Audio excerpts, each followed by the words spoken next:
Chapter 32-38. With that, Yuan Ye hurriedly got up and hurriedly walked out. He. Xiao Hua looked at Yuan Ye's back and then looked at Liu Yi, who was sitting beside Yuan Ye and had closed his eyes to think after drinking a few mouthfuls of tea. Xiao Hua brought Liu Yi out of the tea shed. The carriages of Zunhai Trading Company had already started to move. Qi Jin and Xiao Jian came out from behind a big tree. Both of them had a satisfied expression and seemed to be chatting happily. As for Chen Kai, he was already riding a horse in front of the carriages. Liu Yi. Xiao Hua's gaze swept across the tea shed. The owner of the tea shed was lowering his head to clean the tables while secretly glancing at the carriages. He coldly snorted and turned to Liu Yi and asked, "Have you comprehended this cultivation technique?" "Yes, Immortal Elder knows." Hearing Xiao Hua's question, Liu Yi opened his eyes and revealed a complicated expression. Under Immortal Elder's guidance, this little one has already comprehended it yesterday. Ah? You already comprehended it yesterday? How many days has it been? Xiao Hua was shocked. He looked at Liu Yi from top to bottom. After all, Xiao Hua was not a competent master and didn't know how to teach other people cultivation methods. Liu Yi was just an ordinary person and had never come into contact with Daoist cultivation methods before. Liu Yi was a little shy, but his eyes revealed a trace of pride. He whispered, "If it is as Immortal Elder said, this little one has already comprehended it. Then, can you sense the spiritual energy of heaven and earth?" Xiao Hua asked impatiently. Liu Yi shook his head regretfully. This little one cannot sense the spiritual energy of heaven and earth that Immortal Elder spoke of.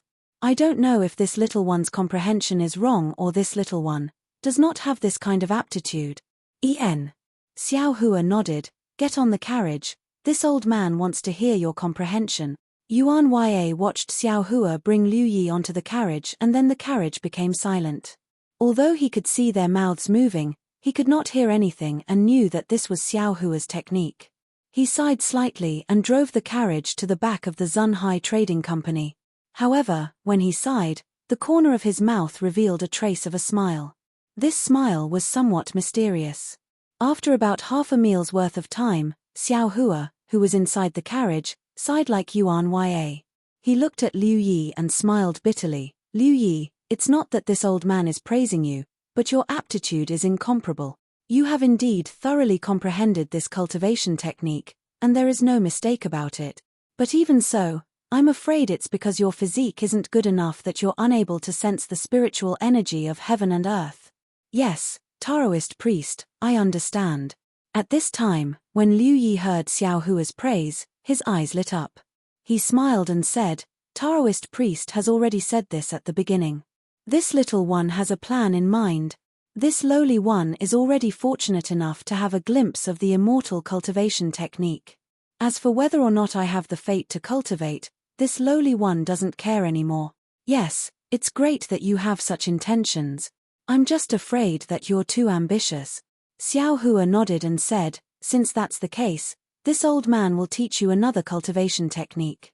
You can try it again." "Yes, I'll listen to Taoist priest's instructions." Liu Yi nodded vigorously.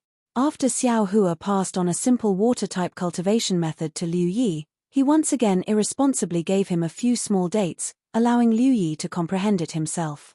Xiao Hua himself once again exited the carriage, riding on the back of a horse, leisurely and contentedly admiring the scenery outside the main road. "Brother Ye." After Xiao Hua left, Liu Yi closed his eyes for a long time. After carefully memorizing the cultivation technique, he walked to the front of the carriage and sat down cross-legged. He whispered, "You've worked hard these past few days." It's not hard at all." When Yuan Ye heard this, he didn't turn his head. He shook the reins and stabilized the horse pulling the carriage. He said, "Now that you have an opportunity, you must properly grasp it. The Immortal is a good person. It's our great fortune to have met him. He won't be able to stay with us for too long. You must cultivate well and strive to have the Immortal accept you as his disciple and take you away. Ari, it's easier said than done. It's too difficult." Liu Yi sighed. "Since I was young, I boasted that I was smart and had a photographic memory. But look at the hundreds of words the immortal gave me.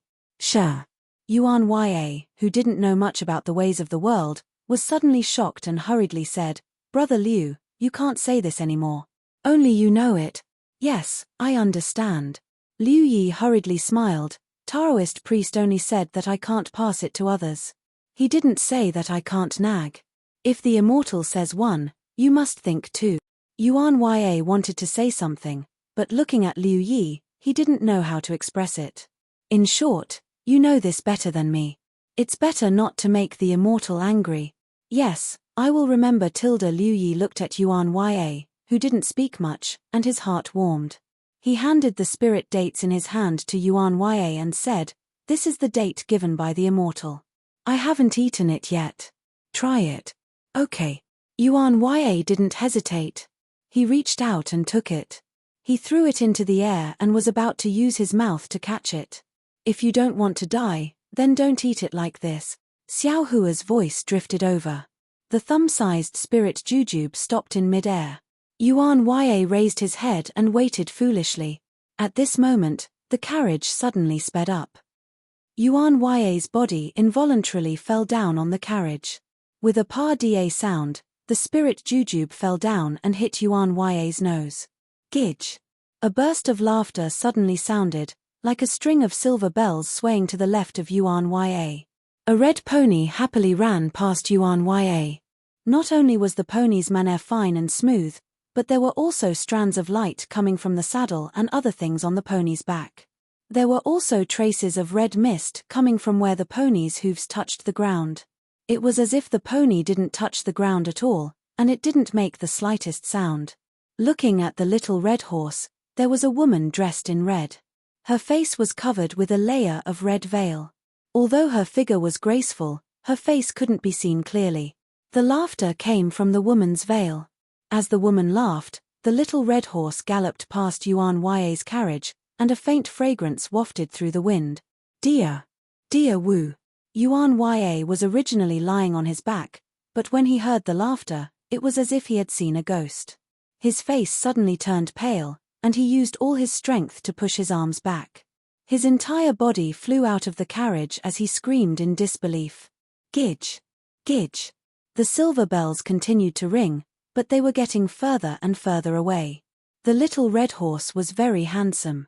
In a short moment, it had already caught up to the front of the Zunhai Trading Company. Dear Wu. Yuan Ya groaned. Before he even landed, he stepped on the horse pulling the carriage and wanted to chase after Di Fui. Get out of the way, get out of the way. A rough voice came from behind, followed by the rumbling of horse hooves. The entire avenue was shaking. Everyone looked up and saw a cloud of dust rising from the bridge that they had just stepped off. A group of cavalrymen wearing pitch-black armor and riding pitch-black horses were chasing after them with long spears in their hands. Although this group of soldiers was quite far from the woman in red, everyone, including Xiao Hua, thought that this group of soldiers was the woman's bodyguard. The soldiers were in a line of 3, almost occupying the entire road. Under the rough shouts, the workers and bodyguards of the Zunhai Trading Company hurriedly moved the carriages to the side, trying their best to make way for the soldiers. As for Yuan Ya, he had already landed on the second carriage in front of him. However, the soldiers in front of the group of soldiers had already raised their spears. Hidden behind their helmets, their gazes were like sharp swords as they stared at Yuan Ya. Yuan Ya, come down, Xiao Hua said indifferently. You won't be able to catch up. But Yuan Ya stood on the roof of the carriage. His face was filled with an indescribable excitement and reluctance. In the distance, at the end of the road, the woman's figure was like a burning cloud. Yuan Ya knew that he really wouldn't be able to catch up. Hurry up and come down. Seeing the dozens of soldiers in black armor turn their heads to look at Yuan Ya, the spears in their hands were raised. If Yuan Ya made any strange movements, these spears would not hesitate to stab at him. Xiao Jian hurriedly shouted, This. I don't know which country's black armor army this is. Yes. Yuan Ya looked into the distance with some unwillingness before looking to the left and right. Only then did he jump down from the carriage. Rumble. The black armor army quickly galloped past under everyone's gaze. There were more than 100 of them and their movements were uniform. Even the hooves of the 100 black horses were almost the same. When the black armor army was far away, the workers of the Zunhai Trading Company urged the carriages to move again. The dozens of carriages slowly moved again, leaving Yuan Ya standing on the side of the road in a daze as he lightly bit his lips. Ya? Xiao Jian asked curiously. This is the dear Wu you were talking about? She doesn't seem to know you. She was only around 3 years old at that time. How did she know me? Yuan Ya suddenly understood something and smiled bitterly. Also, I gave her the name Dear Wu. She might not know it herself. What? Xiao Jian's eyes widened and he almost laughed out loud. You, the woman you yearn for day and night, was actually with you when you were 3 years old. How could she possibly know you? You aren't joking with your master, right? No. Yuan Ya's emotions surged and he lost his usual calmness. Have you only seen her once? Also, you couldn't have seen her real appearance just now. Xiao Hua was also curious and asked softly, how many years has it been? The dear Wu of 3 years old and the dear Wu now. How could they be the same? How could you recognize her? All right, immortal elder knows. Yuan Ya's face finally revealed a trace of blood as he proudly said, when I heard her laughter, I knew it was her. Also, whether immortal elder believes it or not, I can smell dear Wu's scent. -11. Chapter 32-39. En. Xiao Hua's heart skipped a beat as he recalled the first time he saw Fairy Hongxia. Didn't the red mole at the corner of Fairy Hongxia's mouth give him a familiar feeling? Xiao Hua nodded slightly. Dear Wu is pretty good looking, Xiao Hua said softly as he looked at Yuan Ya's dazed expression. Furthermore, this old man has already left a mark on her body. As long as it's within 100 li, this old man will definitely be able to detect it. Really? Yuan Ya's eyes were filled with ecstasy as he clenched his fists tightly. His arms were trembling. He. Xiao Hua laughed but did not reply. Ha ha ha. Yuan Ya jumped up and somersaulted a few times in the air before landing on the ground. He was clearly extremely happy. Looking at Yuan Ya's appearance, Xiao Hua rubbed his nose and smiled bitterly. Damn it, it's good to be young. No, this old man can't take advantage of his seniority in the future. There's no reason for me to be so lifeless, it's really boring. Yes, wasn't Xiao Hua the same as he was in the past? However, after coming out of seclusion for 100 years, he felt that he was old for no reason. He kept calling himself this old man. It really felt like he was past his prime. This Xiao is just over 200 years old. If I reach nascent soul, my lifespan can reach 2,000 years. Compared to an ordinary person, I'm only around 10 years old. Damn it, this Xiao is still underage. Ha ha ha. Xiao Hua couldn't help but laugh. Senior. Xiao Jian looked at Xiao Hua strangely. This senior had beaten Xiao Hua from the peak to the bottom of the valley in an instant. It's nothing. Xiao Hua's face immediately became as cold as ice. Then, he raised his eyebrows and unhappily looked towards the horizon 100 zhong away. There were a few pigeon-like birds that were quickly flying past. Chimpage. Xiao Hua snorted coldly. Those birds suddenly fell down and fainted when they landed on the mountain rocks. As the saying goes, snakes and rats are in the same nest. It's really like that. Xiao Hua's gaze turned and looked at the tea shed in the distance. Brother Ya. Seeing Yuan Ya happily land on the carriage, Liu Yi was also happy for him. He carefully handed the spirit jujube that had fallen on the carriage to him.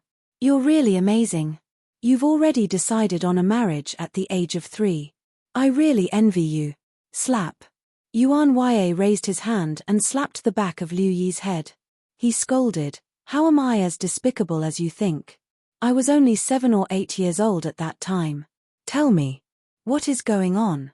Just as Yuan Ya finished speaking, another person appeared out of thin air. That person's voice was extremely wretched. Old.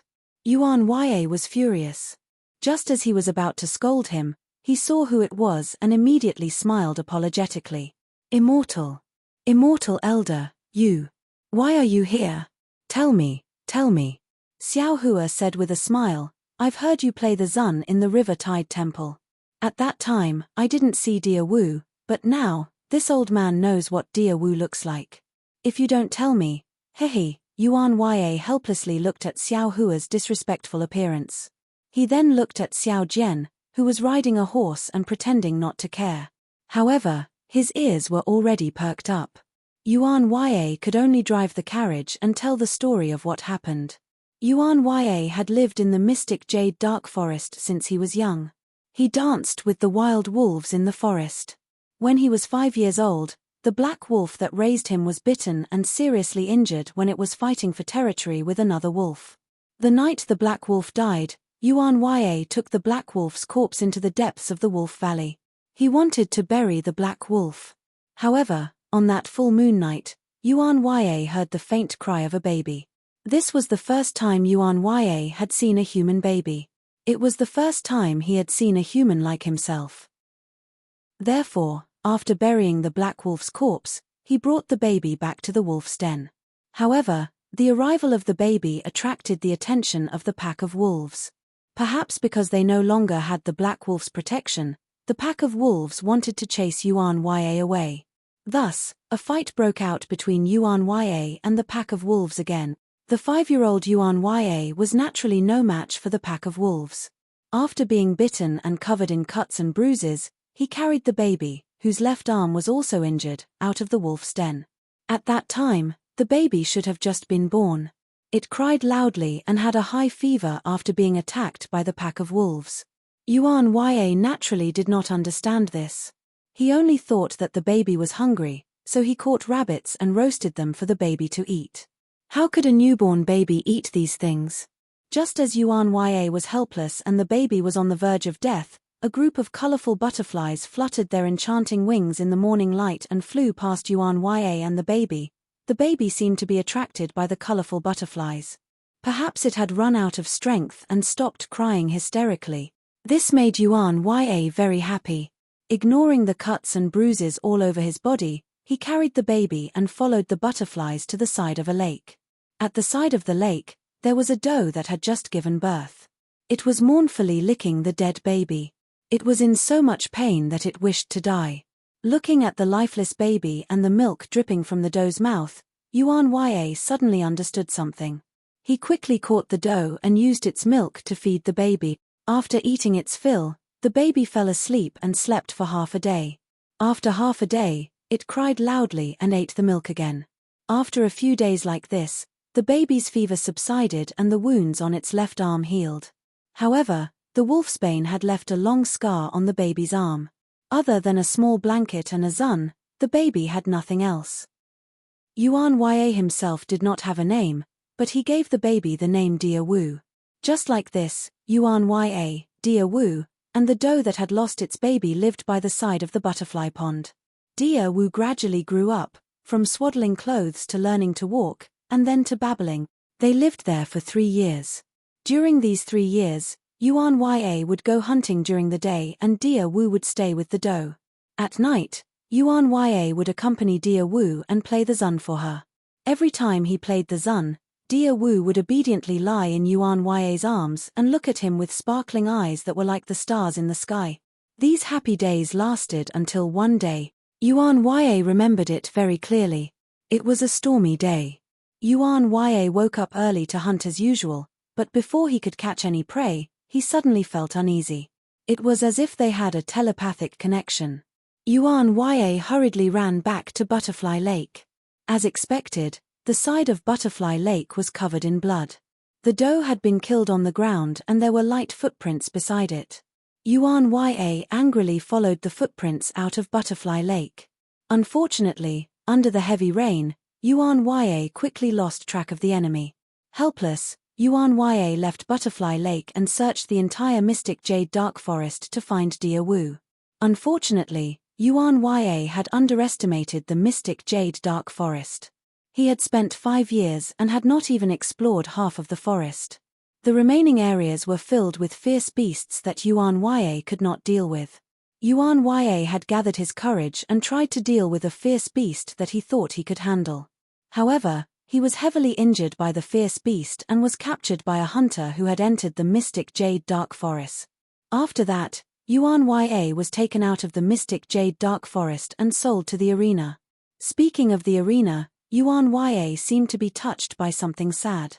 His face revealed a sorrowful expression as he raised his hand and placed the spirit jujube in his mouth. Just as he was about to fiercely chew on it to relieve the dryness in his mouth, Xiao Hua's interested voice sounded out again, "TSK TSK. What an unforgettable love between childhood sweetheart. This old man advises you to eat it bit by bit. Otherwise, you will never see your dear Wu again." Xiao Hua's words were naturally not as fast as Yuan Ya's actions. However, before Yuan Ya heard Xiao Hua's words, he seemed to have lost all his strength. No matter how hard he tried, he could not bite down. Only after Xiao Hua finished speaking did he regain consciousness. He. Yuan Ya laughed embarrassedly and lightly bit down on a piece of spirit jujube. In an instant, his mouth was filled with a sweet fragrance. This sweet fragrance was something that Yuan Ya, who had lived in the forest since young, had never tasted before. When he greedily chewed up the spirit jujube and swallowed it into his stomach, an indescribable warmth rushed into his 5 viscera and 6 bowels. A comfortable feeling spread through his limbs and bones. Ah! Yuan Ya could not help but moan. He licked his lips, wanting to take another bite. However, he was extremely reluctant. Seeing that Yuan Ya was about to hide the spirit jujube in his bosom like a meat bun, Xiao Hua laughed, "No need to be so stingy. This old man has a lot of these things. If you want to eat some, you can ask this old man anytime." As he spoke, he took out 2 more spirit jujubes and threw them to Yuan Ya. Yuan Ya stretched out his hands and very nimbly caught them, immediately keeping them in his bosom. Ari, how pitiful. Xiao Hua stood up and stood on the carriage. He sighed, "Yuan Ya, you and dear Wu. Perhaps it was the enmity from your previous life. If you don't owe her, then she owes you. However, the heavens threw the 2 of you together at such a young age. TSK, now. You know her, but how could she know you? Moreover, she is now a descendant of some royal family. What about you? Such unrealistic thoughts should be put aside for now." At this point, Xiao Hua suddenly froze. He looked at Liu Yi, who was eating a spirit jujube with his eyes closed. Although Yuan Ya and dear Wu's story sounded a little absurd, wasn't it similar to Liu Yi and Xiao Yun's experience? One was a wild boy who grew up in the forest, the other was a descendant of a royal family.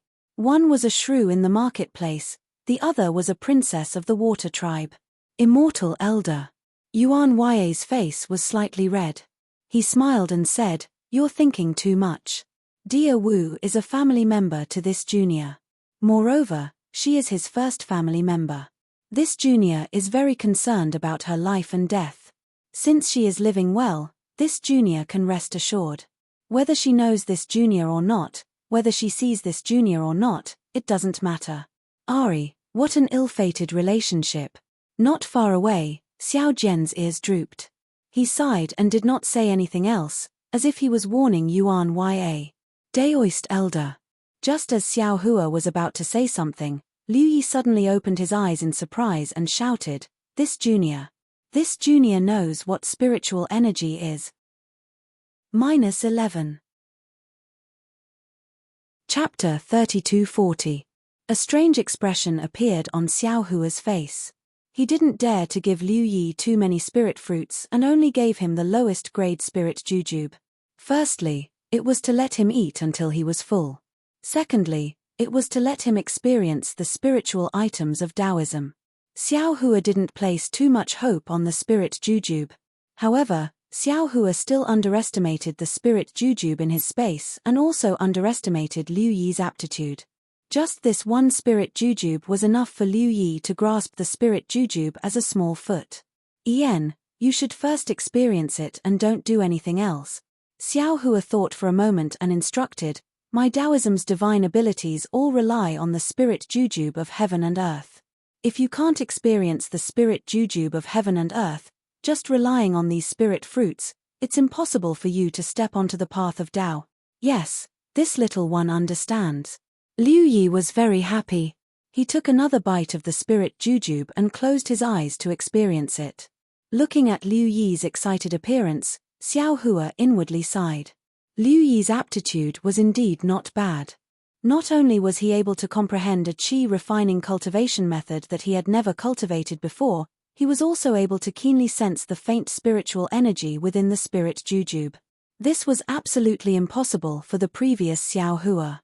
Unfortunately, Xiao Hua was even more clear that if Liu Yi couldn't sense the spirit jujube of heaven and earth, it would be impossible for him to step onto the threshold of cultivation.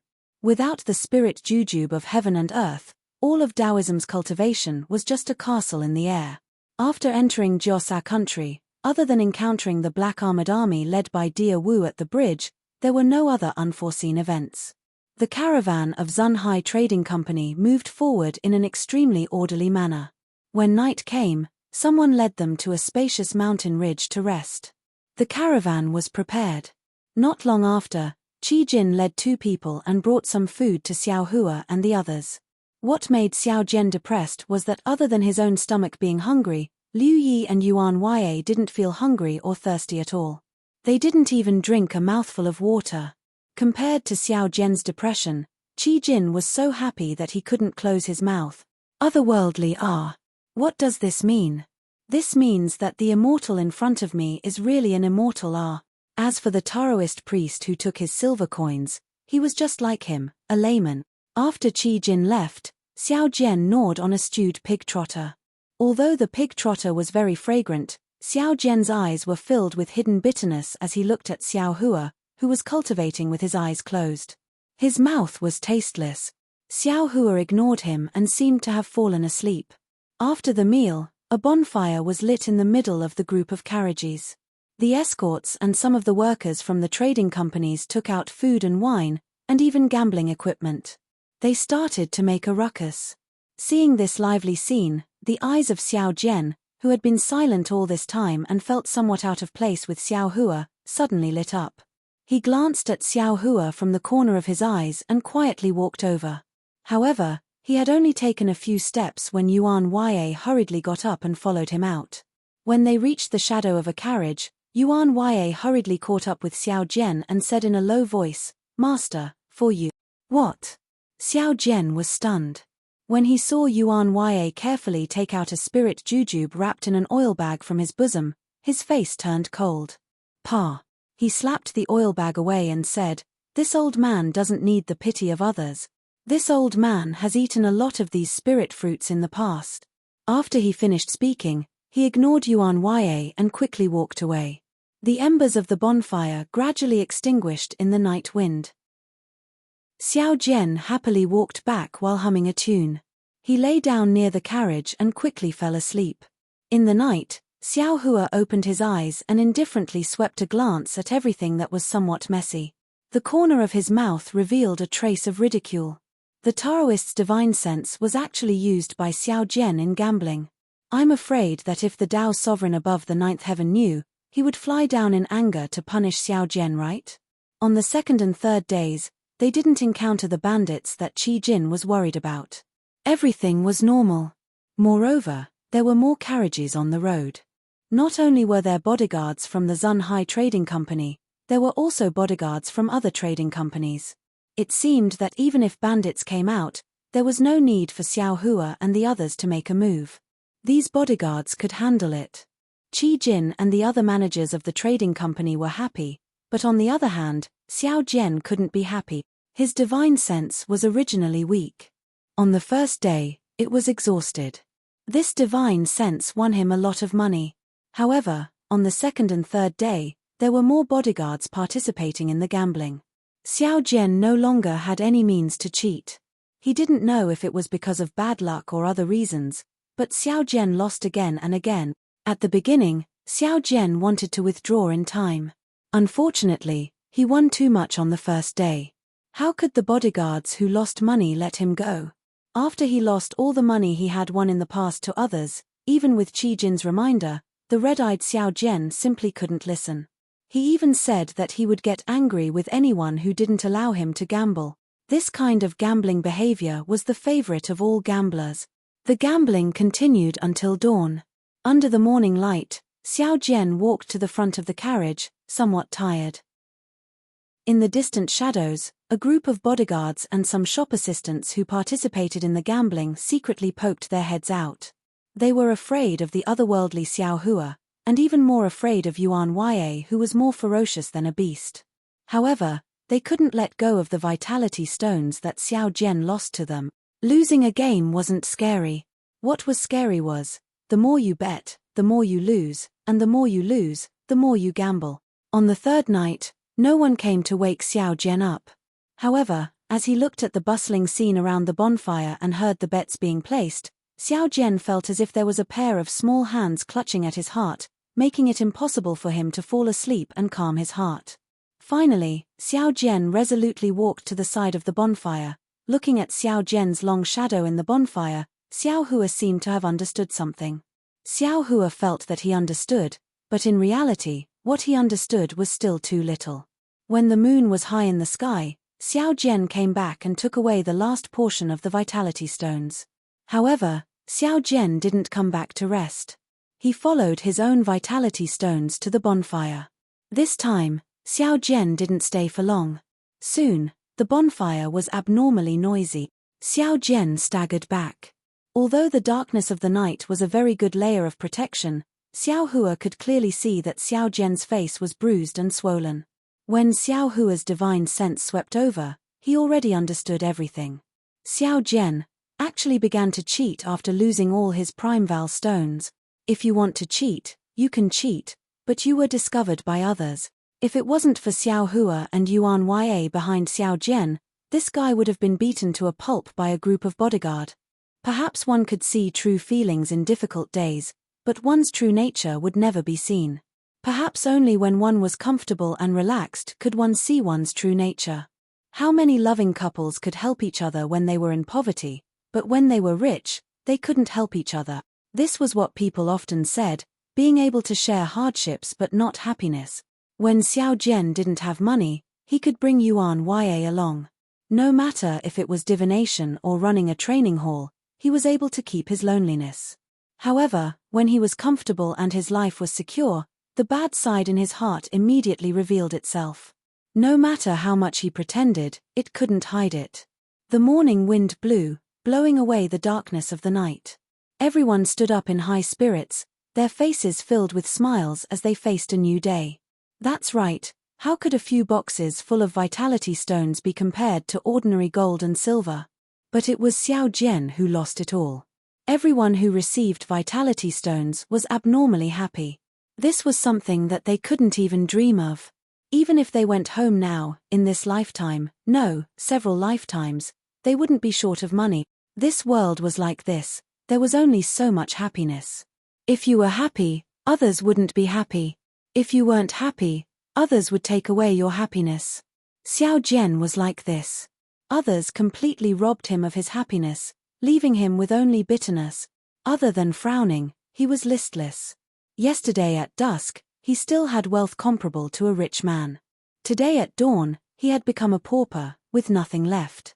However, contrary to the expectations of Xiao Hua, who was coldly watching from the side, after the carriages had left for half an hour, the dejection on Xiao Jian's face had already disappeared. It was as if he didn't go to the bonfire gambling house, and even more so, as if he didn't receive any vitality stones at all. Hihi, how interesting. Xiao Hua looked at Xiao Jian, who was in a good mood. He really didn't understand. He was very clear about the value of those spirit stones. If he lost those spirit stones, Xiao Hua would definitely not forgive himself, and would definitely be heartbroken. Oh, there are interesting things every year, but it seems like there are a lot of them this year. Xiao Hua's gaze had just moved away from Xiao Jian, and immediately looked at a few tall mountains in the distance. Those tall mountains surrounded the main road, and it was unknown when the main road under their feet started to narrow. The weeds on the side of the road were also lush. It was as if it was a barren place. Perhaps the huge gambling house from before made these escorts' sense of smell become dull. Only when they saw the tall mountains did they become alert, and immediately sent a few escorts to rush into the mountains to investigate. Including the carriages that joined the carriages later, there were already dozens of carriages in the Zunhai Trading Company. There were also close to 40 escorts from different escort companies. They waited for a moment, but still didn't see any signal, and couldn't help but feel anxious. At this moment, Qi Jin came again. The pitiful Qi Jin was now knocked out by Xiao Jian's vitality stones. Those were immortal stones. Qi Jin, who had traveled extensively, had long heard of it. His own home also had a lot of immortal stones, but seeing Xiao Jian lose more immortal stones than he had collected in his lifetime, he really didn't dare to put Xiao Jian, who had taken his money, together with the current Xiao Jian.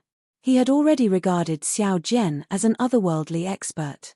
Even though this expert had been beaten up by many escorts, he only regarded this otherworldly expert as someone who was playing in the mortal world.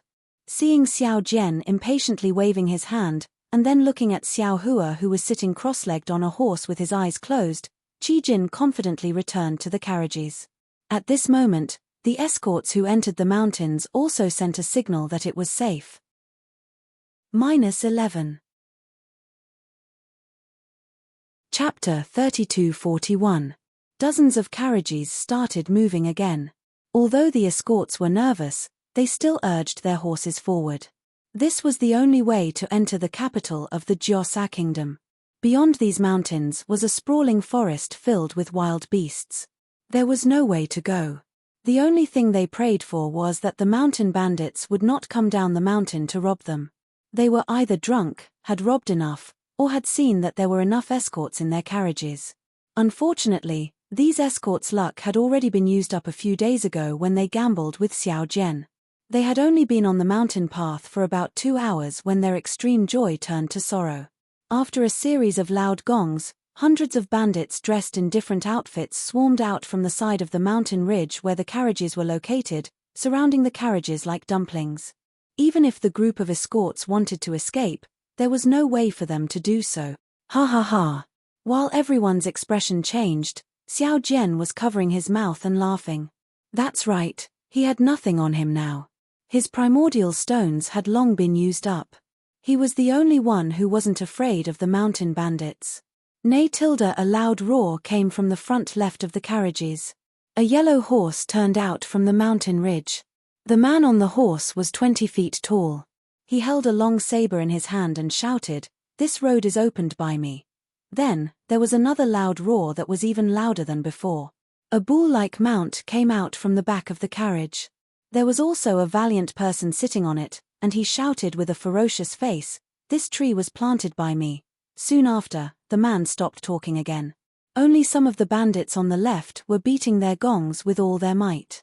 When the sound of the gongs faded away, 2 more burly bandits appeared from the front and the right of the caravan. They shouted, "If you want to pass through here, you have to pay the toll." That was the best song of all time. Strange, what's going on? Xiao Hua was puzzled. He looked around and asked in a low voice, "Daoist?" The quick-witted Liu Yi had already opened his eyes. He wasn't nervous at all. He smiled and said, "These 4 mountain bandits belong to 4 different strongholds." They said 4 sentences at the same time, which means that the 4 of them will attack together today. I think. They found out about the bet a few days ago and attracted the attention of the 4 strongholds at the same time. Normally, they would take turns and only come out when it's the turn of the village. Well, that's the only way. Xiao Hua came to a realization. He had clearly killed all the birds that were sending messages, and he hadn't seen any suspicious birds flying over these past few days. How could these bandits know the exact amount of treasures in these carriages? Perhaps this was the only explanation. However, what Xiao Hua didn't know was that although he was cautious, he still made a mistake. Among the information that the birds brought, in addition to the information about the trading company, there was also information about Xiao Hua and the others' Daoist identities, and also a warning to the bandits not to make a move. However, since Xiao Hua had killed these birds, the mountain bandits naturally wouldn't be able to find out about the warning. Naturally, they would come out to intercept him. Especially with the existence of Xiao Jian, the Taoist master. Even if these bandits knew about this, would they let go of this great opportunity to make a fortune? Since Liu Yi knew about it, the other escorts would also know about it. Some of the escorts had already urged their horses forward to collude with the bandit. Xiao Hua put away his doubts and released his divine sense. He watched with interest as the righteous and evil sides discussed over there. This familiar scene made him believe even more firmly that his original home was in the hidden immortal continent. He was being chased by two nascent soul experts, but unexpectedly, he profited from a disaster and returned to his homeland. The collusion only lasted for a short moment before both sides broke down. It wasn't that the bandits wanted too much, it was that the escorts and the trading company wanted to give too little. Immediately, the sounds of fighting rang out. Under the escort of the escorts, the workers of the carriages risked their lives to break out of the encirclement. The bandits from all directions also raised their weapons and charged forward. When both sides came into contact, casualties immediately appeared. Although there were many bandits, the majority of them weren't skilled in martial arts. Although there were few escorts, they were all experts. Most of the miserable screams came from the mouths of the bandits. The escorts were rarely injured. Just like this, the carriages once again charged forward for a distance of several dozen zhong. Xiao Hua and the others were also very depressed. At first, Yuan Ya followed behind the carriages. Later, the bandits chased from behind. When Yuan Ya prepared to meet the enemy, those bandits actually let go of the worn-out carriages in the carriages. They didn't even look at Xiao Hua and the others. They directly passed by and challenged the escorts guarding the carriages. Xiao Hua looked at these ant-like bandits and didn't know how to deal with them. He was a nascent soul cultivator. Although he could casually attack and these several hundred bandits wouldn't be able to leave their lives behind, could he do it? Could he make the lightning from the 9 heavens fall on the heads of these bandits who didn't have any magic power? Even if these bandits' steel blades were once stained with blood.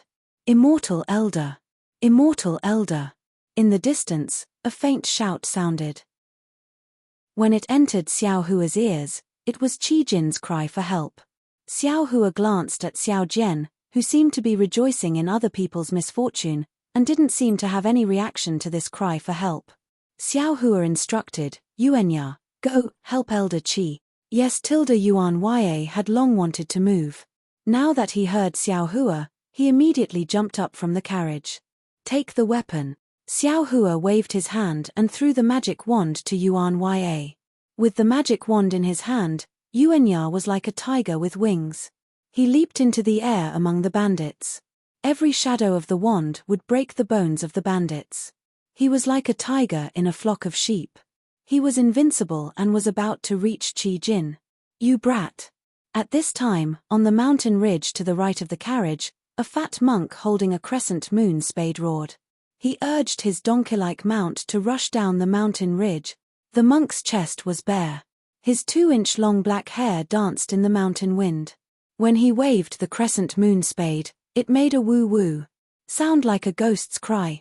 The donkey was even more strange. When it wagged its tail, it was actually twice as fast as a horse. It rushed down the mountain ridge as if it was flat ground. In a few breaths, it had already arrived in front of Yuan Ya. Have a taste of my staff. The fat monk roared again. With a woo sound, the crescent moon spade smashed down with earth-shattering force. Clang! Yuan Ya did not dare to be negligent. He hurriedly waved his magic wand to meet the attack. With a deafening sound, the fat monk and the donkey were stopped and almost moved back half a foot. Yuan Ya was shaken off the mountain path.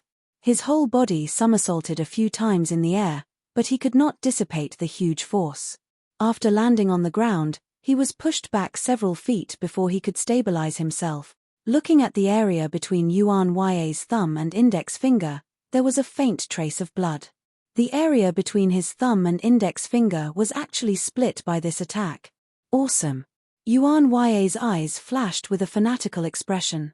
His legs moved, and with a trembling hand, he waved the magic wand and rushed toward the fat monk.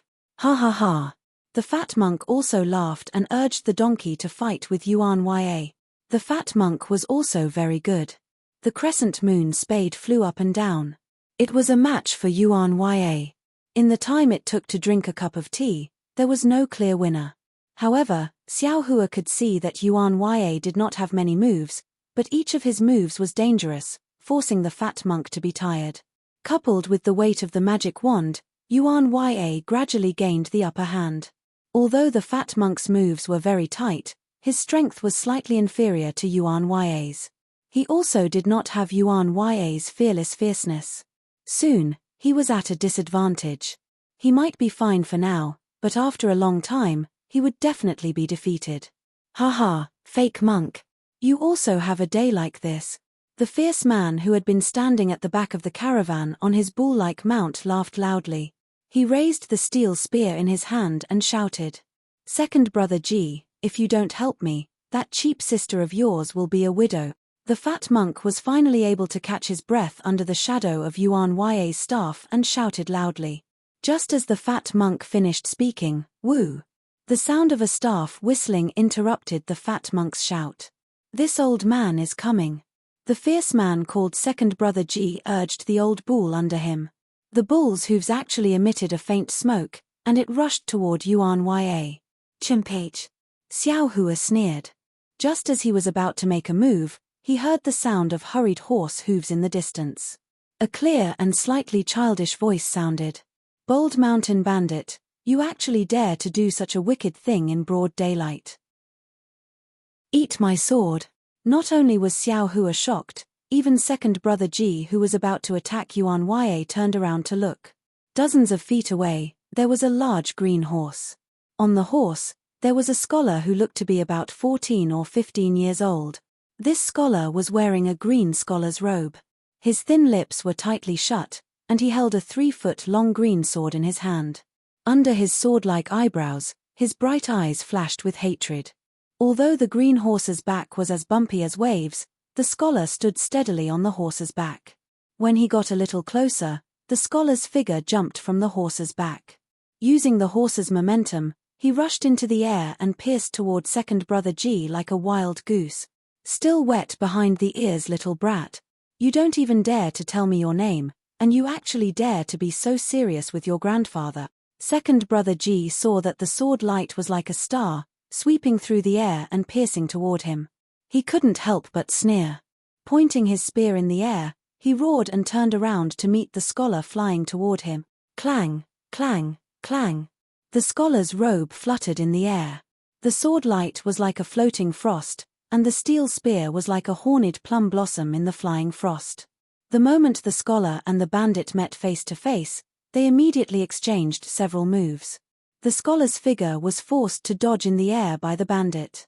After borrowing the force of the attack several times, he finally had no choice but to land on the side of the mountain ridge. Where did this scholar come from? Second Brother Ji seemed to be somewhat afraid of this scholar. He shook the steel spear in his hand and coldly said, "Which academy are you from? You have no business here, so you should leave early. You are not my opponent." Ha ha ha tilde in broad daylight. When is there a place in the hidden immortal continent where a thief can teach a scholar a lesson? The scholar waved his green sword, and a green light flashed. He coldly looked at Second Brother Ji and loudly said, "I am not willing to tell you my name because you thieves don't deserve to hear my name. If you hear my name, it will be an insult to me for no reason." -11. Chapter 32-42. Ha ha. Ignorant child. Second Brother Ji laughs again, his eyes flashing with an ominous glint. "Don't you think about it, I and the others have been here for several years. How many people more powerful than you have yet to make a move? How could a child like you know about this?" I don't know about the actions of others. I only know that the people of the world care about the world's affairs. We wanderers naturally have to care about the world's injustice, get rid of the world's evil deed. The scholar is not afraid at all. He coldly snorts, and says righteously, "I boast that I am not good at learning, but I read books, practice etiquette, cultivate righteousness, and hold a 3-foot-long sword, so I should move forward and get rid of the world's evil deed. Although I can't do what the ancient proverb says, but, if a bandit soldier commits an evil deed, I will kill him. If a bandit general commits an evil deed, I will also kill him. If we can't get rid of evil, what joy do we have in life? Laughing proudly in the world, getting rid of the universe, what fear do we have in death? Good. Xiao Hua suddenly stood up from the carriage. This scholar's few words had instantly enlightened Xiao Hua. His previous hesitation had all disappeared. He almost wanted to clap his hands and exclaim in admiration, "Since you want to die, I will let you die. Killing a nameless scholar like you who doesn't know the immensity of heaven and earth, I don't believe that the academy can find my mountain stronghold." Second brother Ji is furious. A man of character will not change his name. I am the wanderer Yu Zhongquan. The scholar's eyes flash with determination. He knows that this battle points to disaster, so he clenches his teeth and says word by word. When the scholar's name enters his ears, Xiao Hua's figure sways, and he almost falls down from the carriage. Yu Zhongquan? Xiao Hua is dumbfounded, a bitter face, and a desolate call immediately flashes in his mind. Yu Zhongquan, wanderer, you, where are you? This is the end of the tragic love story of Little Cabbage in front of Tianmen Mountain, on the bank of the cold river, and also the last words of the malicious spirit Huang Yi before he fell into the cycle of reincarnation. Xiao Hua didn't expect that this story would actually appear in the hidden immortal continent. This Yu Zhongquan is it that Yu Zhongquan? Xiao Hua looked in that direction, inwardly pondering, is it the ranger Yu Zhongquan that Huang Yi mentioned? See no indecent, hear no indecent, speak no indecent, move no indecent? However, since his name is Yu Zhongquan and he is a ranger, how can I just stand by and watch? Xiao Hua narrowed his eyes as the green light between his brows flourished. Ripples instantly appeared in the air as tens of thousands of lightning bolts began to move, but just as Xiao Hua was about to use the thunderclap lightning flash technique, his heart stirred. With a wave of his hand, a centipede that was several feet long and as thick as a fist flew out from the void. Right now, the Herculean centipede was completely different from before. On the black shell, there were some strange runes. These runes flashed with a faint black and gold light as the God Power centipede flew. The God Power centipede didn't have many legs before, but now, they were even longer. Thick black smoke was coming out of each leg. The smoke supported the God Power centipede as it floated in the air. Looking at the two most eye-catching sword-like antennae on its head, the cold light had long disappeared. At the sharp ends of the antennae, curved runes spread all over the antennae and landed on the top of the Herculean centipede's head. At that place, a faint golden rune formed into a strange rune that looked like a tadpole. Go! Xiao Hua looked at the Herculean centipede and indifferently waved his hand. He wasn't afraid that the Herculean centipede wouldn't understand his meaning. Sure enough, as Xiao Hua waved his hand, woo! A gust of wind blew as the Herculean centipede urged the black smoke to charge at Second Brother Ji. Second Brother Ji was also very powerful. He originally wanted to use his steel spear to kill Yu Zhongquan, but when he heard the wind, he immediately turned around. Seeing the Herculean centipede in the black cloud, he frowned and patted Yellow Ox. He pointed his steel spear at the sky and shouted, "Which immortal friend from the Black Cloud Ridge is here?" Unfortunately, the Herculean centipede didn't talk to him at all. The black cloud was activated, and the air within a few feet was condensed into a beam. As the Herculean centipede attacked Second Brother Ji felt like he was suffocating. Second Brother Ji was shocked. He tried his best to use his steel spear to stab the Herculean centipede. Crack. The steel spear touched the centipede's feeler. The tip of the spear slid slightly and was unable to exert any force. Moreover, an inhuman force came from the shaft of the spear, causing the spear to be sent flying. Second Brother Ji was scared witless. He immediately wanted to retreat. However, before he could think of a second idea, he saw another black smoke streaking across the sky. The Herculean centipede's antennae easily split Second Brother Ji and his mount in half. A gust of blood instantly rushed into the air. Sigh. Seeing Second Brother Ji abandon him to deal with the Herculean centipede, Yu Zhongquan was a bit embarrassed and angry. However, before he could fly forward again, Second Brother Ji, who was extremely powerful in his eyes, was killed by the Herculean centipede in a flash. Yu Zhongquan couldn't help but suck in a breath of cold air. Immediately after, a cold thing swept past his body, making Yu Zhongquan's hair stand on end. He immediately raised his Qingfeng sword and prepared to be on guard. However, before he could raise his Qingfeng sword, the Herculean centipede actually flew up again. It rode the black cloud and rushed in another direction. It seemed that its target was another bandit general. Who is this? Yu Zhongquan let out a sigh of relief. Just as he was about to look around, a young man who wasn't much older than him suddenly appeared in front of him. He was so scared that he almost screamed. This young man stood in front of Yu Zhongquan and didn't say anything. He only looked at Yu Zhongquan from head to toe. Under his curious gaze, he almost stretched out his hand and tore Yu Zhongquan apart to take a look. Sensing this malicious gaze, the goosebumps that had just appeared on Yu Zhongquan's skin again. He hurriedly shrunk his neck and raised the Qingfeng sword. As if to boost his courage, he anxiously asked, "You? Who are you?" This person was naturally Xiao Hua. Xiao Hua looked at Yu Zhongquan with a smile, as if he was looking at something very interesting. When he heard Yu Zhongquan's question, he smiled and said, "Don't ask this Xiao first. This Xiao will ask you, you are Yu Zhongquan. How old are you? Where do you live? Are you married? Do you have a wife named Huang Yi? Where did you come from and where do you want to go?" Yu Zhongquan was stupefied. He looked at Xiao Hua with extreme disbelief. He was simply drowned by Xiao Hua's questions. After a while, he finally reacted and said in a flustered and exasperated manner, "Is your brain damaged?"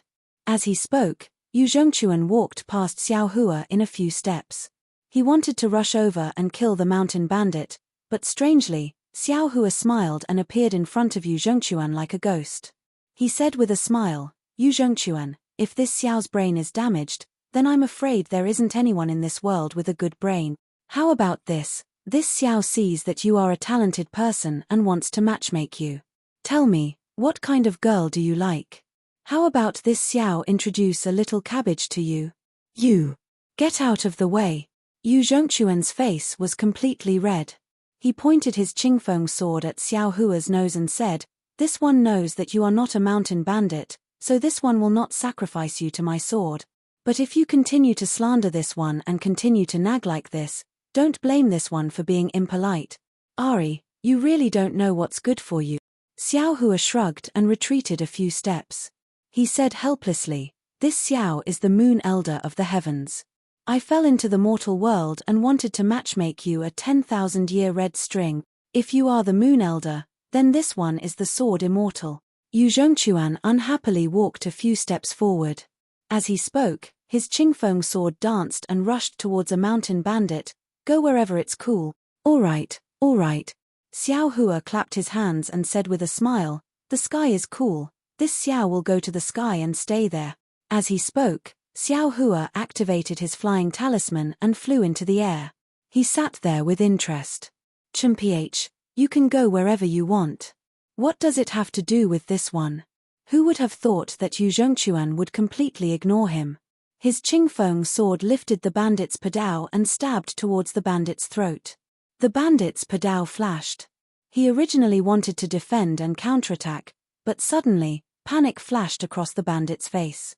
He actually did not dare to fight against Yu Zhongquan's Qingfeng sword and wanted to dodge. This bandit's underling was originally not Yu Zhongquan's opponent. If he fought with his life on the line, he might have been able to escape with his life. But now that he was so afraid, he only wanted to dodge. Naturally, after a few moves, his throat was stabbed by Yu Zhongquan and he died on the ground. Yu Zhongquan sneered. He ignored the blood on the tip of his sword and the bandit's eyes that were still open on the ground.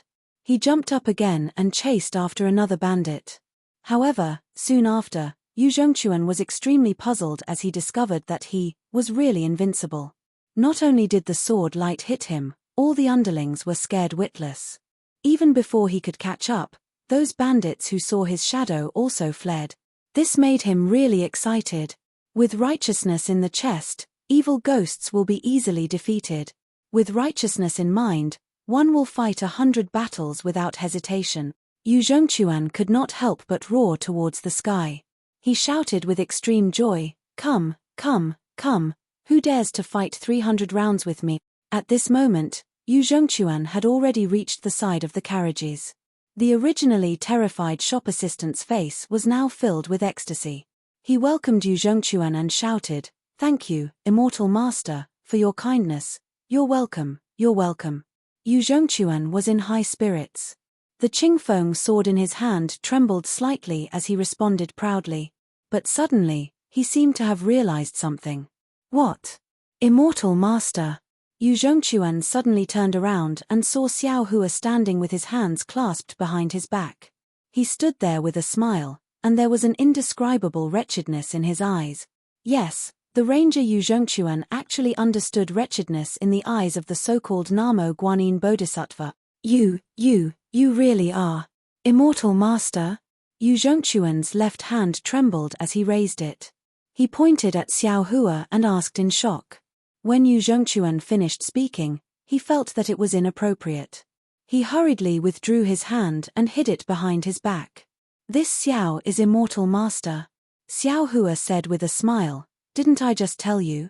This Xiao is the moon elder in the sky." -11.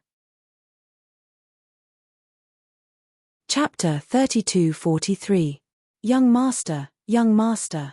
Just as Xiao Hua and Yu Zhongquan were talking, there was a rush of horse hooves in the distance.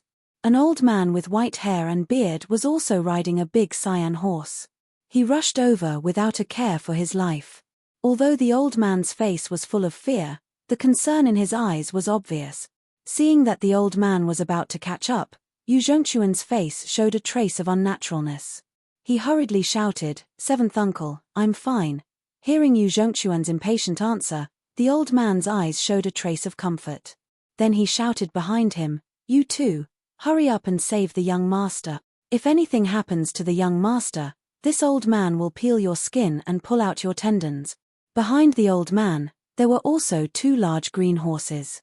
Riding on the horses were two men dressed in tight clothes. These two men held the same green sword as Yu Zhongquan. Although these two men urged their horses with all their might, their horses were clearly not as spirited as the old man's horse. Although the two men said yes, they were still unable to surpass the old man. "You two don't want to live anymore?" Seventh uncle was furious. He was respectful to Yu Zhongquan, but he was not polite to these two family guards. "Seventh uncle." The guard on the left smiled bitterly. "You are chasing the young master without a care for your life. This little one is also worried about the young master, but you gave the most handsome Zui Feng to the young master. This little one can't catch up." "That's right. Seventh uncle." The guard on the right whispered, "Didn't you see that there is an immortal next to the young master? With that old man, wouldn't he be 100 times more useful than us?" "Fart, fart." Seventh uncle shouted, "Taoists are all deceiving things. Even if that person has some skills, how can he be more assured than our Yu family? If you two don't go and protect him, this old man will break your legs." The two family guards smiled bitterly and hurriedly urged their cyan horses. Unfortunately, no matter how hard they tried, the horses were not enough. In the end, they only arrived with seventh uncle. At this moment, Yu Zhongquan was no longer in high spirits like before.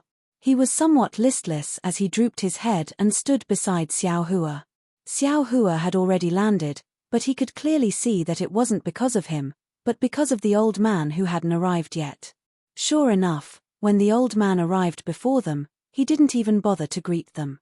Instead, he immediately leaped to Yu Zhongquan's side and ran his hands all over Yu Zhongquan's body to make sure that he wasn't missing an arm or a leg.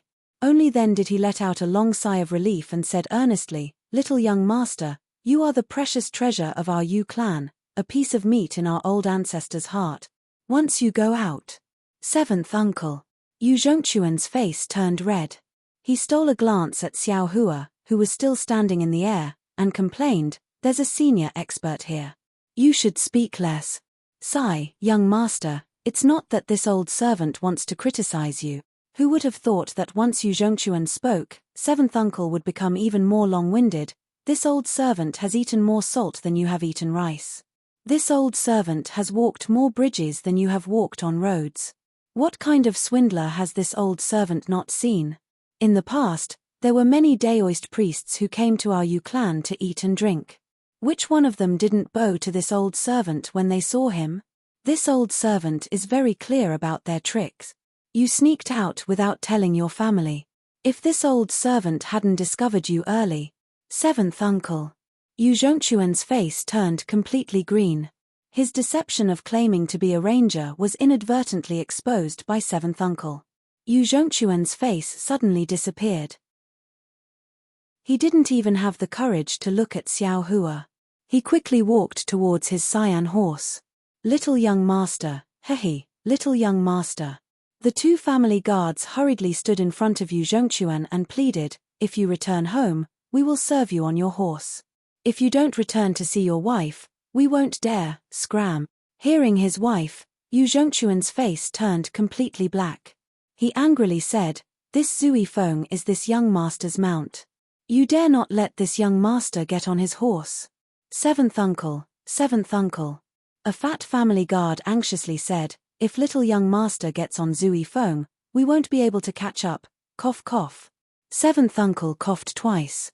He glanced at Xiao Hua beside him and lightly said, this Daoist priest, this is my Yu clan's private matter. It seems you can't stay here and watch, right? Although you're not a Confucian cultivator and don't know about seeing and hearing indecent things, there's no need for you to stay here and watch the show, right? Ha ha ha, indeed, indeed. Xiao Hua looked at Yu Zhongquan with interest. It seemed the difference between what he thought and Yu Zhongquan was too far. He laughed several times and flew away. Humph, swindler. Seventh uncle glanced at Xiao Hua and then turned to Yu Zhongquan and said, little young master, if you want to hide for a few days, we can just treat it as playing. Xiao Hua, who had been reprimanded as a swindler, was flying in the air. Everywhere he looked, there were bandits fleeing in a sorry state. Behind these bandits, there were dozens of bodyguards shouting and chasing after them. They seemed to be extremely happy. Above these bandits, the god power centipede was riding a black cloud. From time to time, it would swoop down. If it wasn't a flash of black light cutting the bandits into pieces, it would be like a black arrow piercing through the bandits' bodies. Wherever the black cloud went, it was truly invincible. No one dared to fight it. Hee hee. Xiao Hua proudly looked at the god power centipede's devastation. He secretly said, with this Xiao's identity, I naturally can't lower myself to the same level as these bandit. But this fake ranger who ran away from home said it well. If the bandits commit evil deeds, I will kill them. If the bandits commit evil deeds, I will also kill them. Although these bandits can't take a single blow from this Xiao, how can I easily let them off with their evil deeds? This god power centipede, and little black and little yellow can help this Xiao. Anyway, there are a lot of evil spirits in this hidden immortal continent. Adding a few more of them won't make a difference. At this time, 3 of the 4 strongholds' leaders had already been killed by the god power centipede. The last one was still fighting with Yuan Ya. However, looking at the panic on the fake monk's face and his scattered moves, it was likely that his mind had already collapsed. It was only a matter of time before he was defeated by Yuan Ya. The managers of the several companies, including Qi Jin, had already ordered the workers to tidy up the carriages and check the goods. They were ready to wait for the escorts to come back. As for Xiao Jian, his eyes followed the god power centipede as it flew up and down. He stared at it without blinking. It seemed that he was both confused and envious. Woo! With a sharp cry, the god power centipede seemed to have lost its target. It turned a few times in the air and rushed to the fat monk's head. The fat monk's face immediately turned pale. Taking advantage of this moment, Yuan Ya rushed close to the fat monk. He waved his magic wand and hit the fat monk's shoulder. Bang!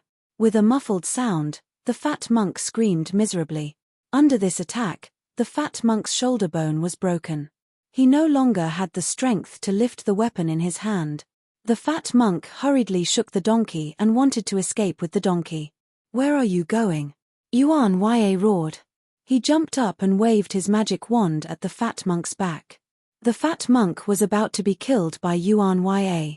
Pfff. The sound of a fart as loud as spring thunder came from the donkey's tail. An incomparably foul smell mixed with black gas rushed towards Yuan Ya. Even the donkey's tail was like an iron rod that struck towards Yuan Ya's chest. Bang! Yuan Ya was scared out of his wits. He only had time to use his magic wand to block the donkey's tail. He himself fell to the ground with a fart that he had never heard before. His face turned black and green. Damn it, they are all weirdos.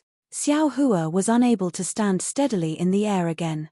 The incomparably powerful Yuan Ya was actually knocked out by the fart of the donkey. I wonder what he will think when he wakes up. Ouch, slow down. Since Yuan Ya was knocked out, the god's powered centipede naturally couldn't stand it. Without waiting for Xiao Hua's orders, it immediately rushed down. The fat monk, who was already weak and numb, couldn't resist the god's powered centipede at all. Xiao Hua still wanted to keep the strange little donkey, but it was already too late. Of course, Yuan Ya was poisoned by the strange little donkey and not simply fainted. However, in front of Xiao Hua, this little bit of poison was nothing. A detoxification pill was enough to wake Yuan Ya up. However, contrary to Xiao Hua's expectations, Yuan Ya's face wasn't more interesting than Yu Zhongquan's face. Instead, it was calm and calm, as if being fainted by the fart of the donkey wasn't an extremely embarrassing thing. Ouch, this old man understands. Yuan Ya himself grew up in the forest. In his eyes, donkeys. Are there any differences between humans and donkeys? Xiao Hua, who was watching the show, suddenly slapped his forehead and came to a realization. Since the 4 bandit generals were killed, the escorts who stayed behind to guard the carriages immediately sent out a signal. The escorts who were chasing after the bandits immediately gave up on their targets and returned. Their mission was to protect the carriages of the trading company, not to kill the bandits. Killing bandits was the job of the soldiers. The king of Jiao country didn't pay them any money. However, all the escorts looked at the god's powered centipede with fear when they returned. In this battle, the one who deserved the most credit was naturally the god's powered centipede. The 4 bandit generals were beheaded, and more than 10 powerful bandits were killed by the god's powered centipede. If it weren't for the god's powered centipede, the escorts who represented justice wouldn't have been able to obtain victory. The escorts, who were the first to be dissatisfied with Xiao Hua and then disdainful of Xiao Jian and the others, suddenly discovered their own shallowness. Their hearts filled with fear and anxiety, they each began to make their own plans. As soon as they returned to the side of the carriage, they began to discuss. Not long after, Qi Jin was pushed out by the crowd. He walked in front of Xiao Hua with a smile on his face. At this moment, Xiao Hua had just put the god's powered centipede into his space. He looked at Qi Jin with some confusion. Senior Immortal. Qi Jin said cautiously, although Senior Immortal disdained to make a move, Senior Immortal's spirit pet was very brave. It saved our trading company from the bandits. We just discussed that we are willing to pay half of the celestial stones we won from Senior Immortal's disciple. -11. Chapter 32-44. No need. Xiao Hua smiled faintly. This old man has no disciple. The evil in this world must be dealt with by the righteous people. This old man killed these bandits because of this old man's actions. There's no reason for me to ask you for a reward. Yes, yes. Seeing that Xiao Hua didn't accept it, Qi Jin was a bit embarrassed. He knew that Xiao Hua didn't want to interfere with their matters with Xiao Jian, so he answered while walking to Xiao Jian's side. As for how Xiao Jian would respond, Xiao Hua didn't care. Because at this time, the so-called ranger Yu Zhongquan seemed to have reached some agreement with the Yu family's 7th uncle. Under the 7th uncle's lead, he came to Xiao Hua. 7th uncle cupped his hands and said, "This old man is Yi Feng country's Yu family's servant, Yu Qi. Greetings to Daoist Xiao. From what my family's young master said, it was you who saved him. This old man was a bit slow in treating you. May I know where your Daoist temple is? This old man will report this matter to my family's head and ask him to send people to your Daoist temple to rebuild the Daoist temple and reconstruct the Daoist's golden body." Seeing 7th uncle flaunting his seniority and hearing 7th uncle call himself old man, Xiao Hua smiled and returned the greeting. Old man is too polite. This Xiao doesn't deserve such a great reward. Moreover, this Xiao is also a wild crane with no place to stay.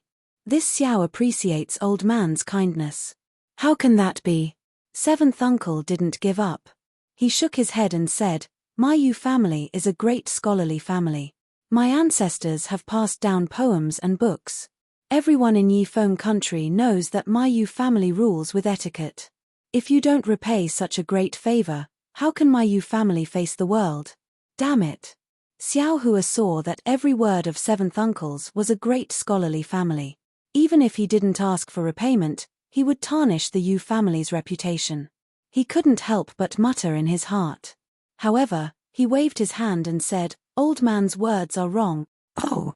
Seventh uncle was surprised and asked curiously, What advice does Daoist have?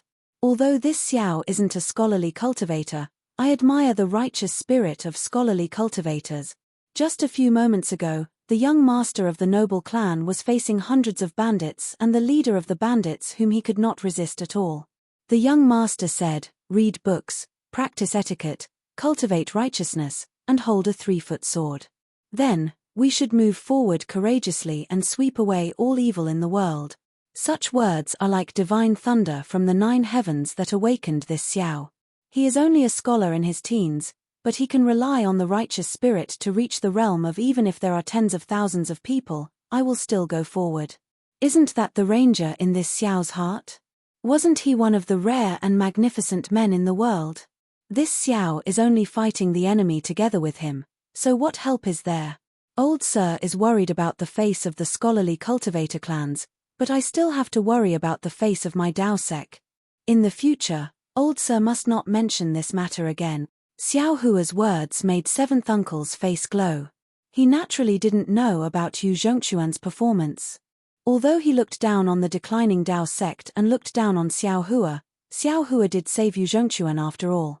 At this time, he even praised Yu Zhongquan in such a lofty manner. His heart was already blooming with joy. He couldn't even close his mouth as he said with a smile, Daoist Xiao is really exaggerating. Little Gongzi is still young and hasn't learned the true meaning of our Confucian cultivation. This is merely what I heard eldest Gongzi and my master often talk about. Words can be imitated, but righteous spirit is irreplaceable. Xiao Hua disagreed, facing the leader of the bandits who could easily kill him. Your noble young master stepped forward bravely. This is definitely not some simple matter of hearing and seeing. It's all because your sect has taught your son well. Alas. Seventh uncle didn't expect Xiao Hua to actually hold Confucian cultivators and his Yu family in such high esteem. It seemed that Xiao Hua didn't have any barrier between Dao sect and Confucian cultivators. He was very happy in his heart and looked at Xiao Hua a lot more pleasing to the eye. When he heard Xiao Hua's last words, he couldn't help but sigh. Daoist Xiao may not know, but this old man has watched little Gongzi grow up. Think of the little baby who peed on this old man's neck when he was young. Seventh uncle. Yu Zhongquan's face was as red as a red cloth. He threatened, if you keep talking, I'll leave. Okay, I won't say. Seventh uncle was full of smiles, as if he had forgotten his previous vigilance. He asked Xiao Hua, where is Daoist Xiao going?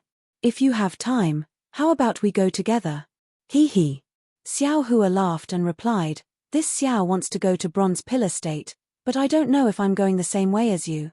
Before seventh uncle could speak, Yuanya walked back and handed over the cleaned magic wand to Xiao Hua. He said respectfully, thank you for the weapon, Daoist Xiao.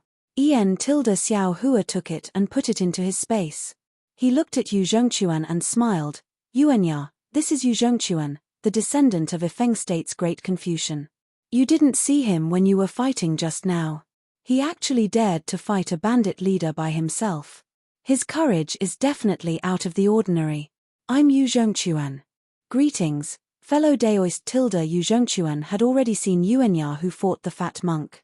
Yuanya's bravery made him admire him. Now that he had the chance, how could he not know how to befriend him? He hurriedly bowed and said, I'm Yu Zhongquan. Although Yuanya wasn't good with words, hearing Yu Zhongquan's courage, he also looked at him in a new light and hurriedly returned the greeting. However, After the two greeted each other, they didn't know what to say after a few words. The scene was quite awkward. Xiao Hua waved his hand again. Liu Yi, Yuanya isn't good with words. Come over here. You're both young people. You should get to know each other. Yes, Daoist priest. Liu Yi didn't dare to move around in the carriage for fear of causing trouble. Now that he heard the call, he hurriedly slipped down from the carriage. Mighty. In front of the carriages, there were already shouts from the escort agency. Obviously, they were about to set off again. Xiao Hua smiled and said, "Old sir, please. Young people have their own topics. We have our own matters. How about we chat as we go?" Xiao Hua was very concerned about the matter between Yu Zhongquan and Huang Yi. Naturally, he also looked at the people of the Yu clan in a new light. He really wanted to get to know Yu Zhongquan better. Of the two Yu clan guards who didn't announce their names, one accompanied Yu Zhongquan, while the other led Zui Feng, which Yu Zhongquan was riding before, over and asked Seventh Uncle to get on the horse. Seventh Uncle lifted his leg and got on the saddle horse. He said to Xiao Hua with a smile, "Hehe, this old man is already old. I'm 82 years old. Daoist priest Xiao has the ability to retain one's youthful appearance. This old man can't see how old Daoist priest is compared to this old man. This." Xiao Hua was a bit hesitant. After thinking for a bit, he smiled and said, "Old sir's age is really not young. However, old sir's skills are vigorous and not inferior to ordinary people. Even if you say you're 60 years old, this Xiao would still believe it." Ha ha ha! Seventh Uncle laughed heartily. This old man only received the clan head's generous gift to practice the clan's secret arts. Although I can't achieve great success and can't sweep away the demons in the region like the little Gongzi and the others, but when it comes to condensing qi and blood, there's no harm in moving nimbly. Otherwise, how could the heavy responsibility of following the little Gongzi fall on this old man's shoulders? Besides, this old man is nothing.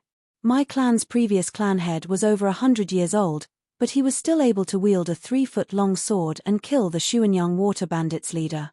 That's what you call amazing. At this point, Seventh Uncle came to a realization and said with a smile, "That's right." At this point, this old man still hasn't asked for Daoist priest Xiao's name. Daoist priest Xiao also doesn't seem to have mentioned my age. Xiao Hua sighed. Looking at Seventh Uncle's somewhat arrogant smile, he didn't know how to answer. It seemed that the so-called desire to win or lose wasn't only commonly seen in battles and gambling, it was also commonly seen in ordinary speech. It wouldn't wear out because of a person's age. Or perhaps Seventh Uncle felt that he didn't have Xiao Hua's divine abilities and wanted to find a balance in these minor details. Xiao Hua just couldn't answer this question. Even he himself didn't know his true age. If he counted from the Dawn Rain continent's Shang Hua Ming, perhaps he was close to 200 years old, right? However, even if Xiao Hua said the most reliable and also the shortest age at this time, would Seventh Uncle believe him? "My surname is Xiao and my given name is Hua. This year." At this point, Xiao Hua faintly smiled. "I already don't know how old I am this year. I only know that the last time I went into seclusion was 100 years ago." At this point, Xiao Hua suddenly remembered that he didn't know how long it had been since he entered the Eye of the Sea and woke up in front of the river and tide temple several dozen days ago. "Ah!" Seventh Uncle stared blankly, then immediately smiled and cupped his hands, saying, "Daoist priest Xiao is truly a deity. This old man admires you." Ha ha ha. Xiao Hua also laughed heartily and casually cupped his hands. He knew in his heart that Seventh Uncle's deity didn't mean that he was a deity in cultivation, but rather a deity who bragged. He didn't mind. Wasn't his true situation what Xiao Jian, this so-called Daoist priest, often bragged about? He also didn't need to explain anything to Seventh Uncle. The carriages continued to move forward.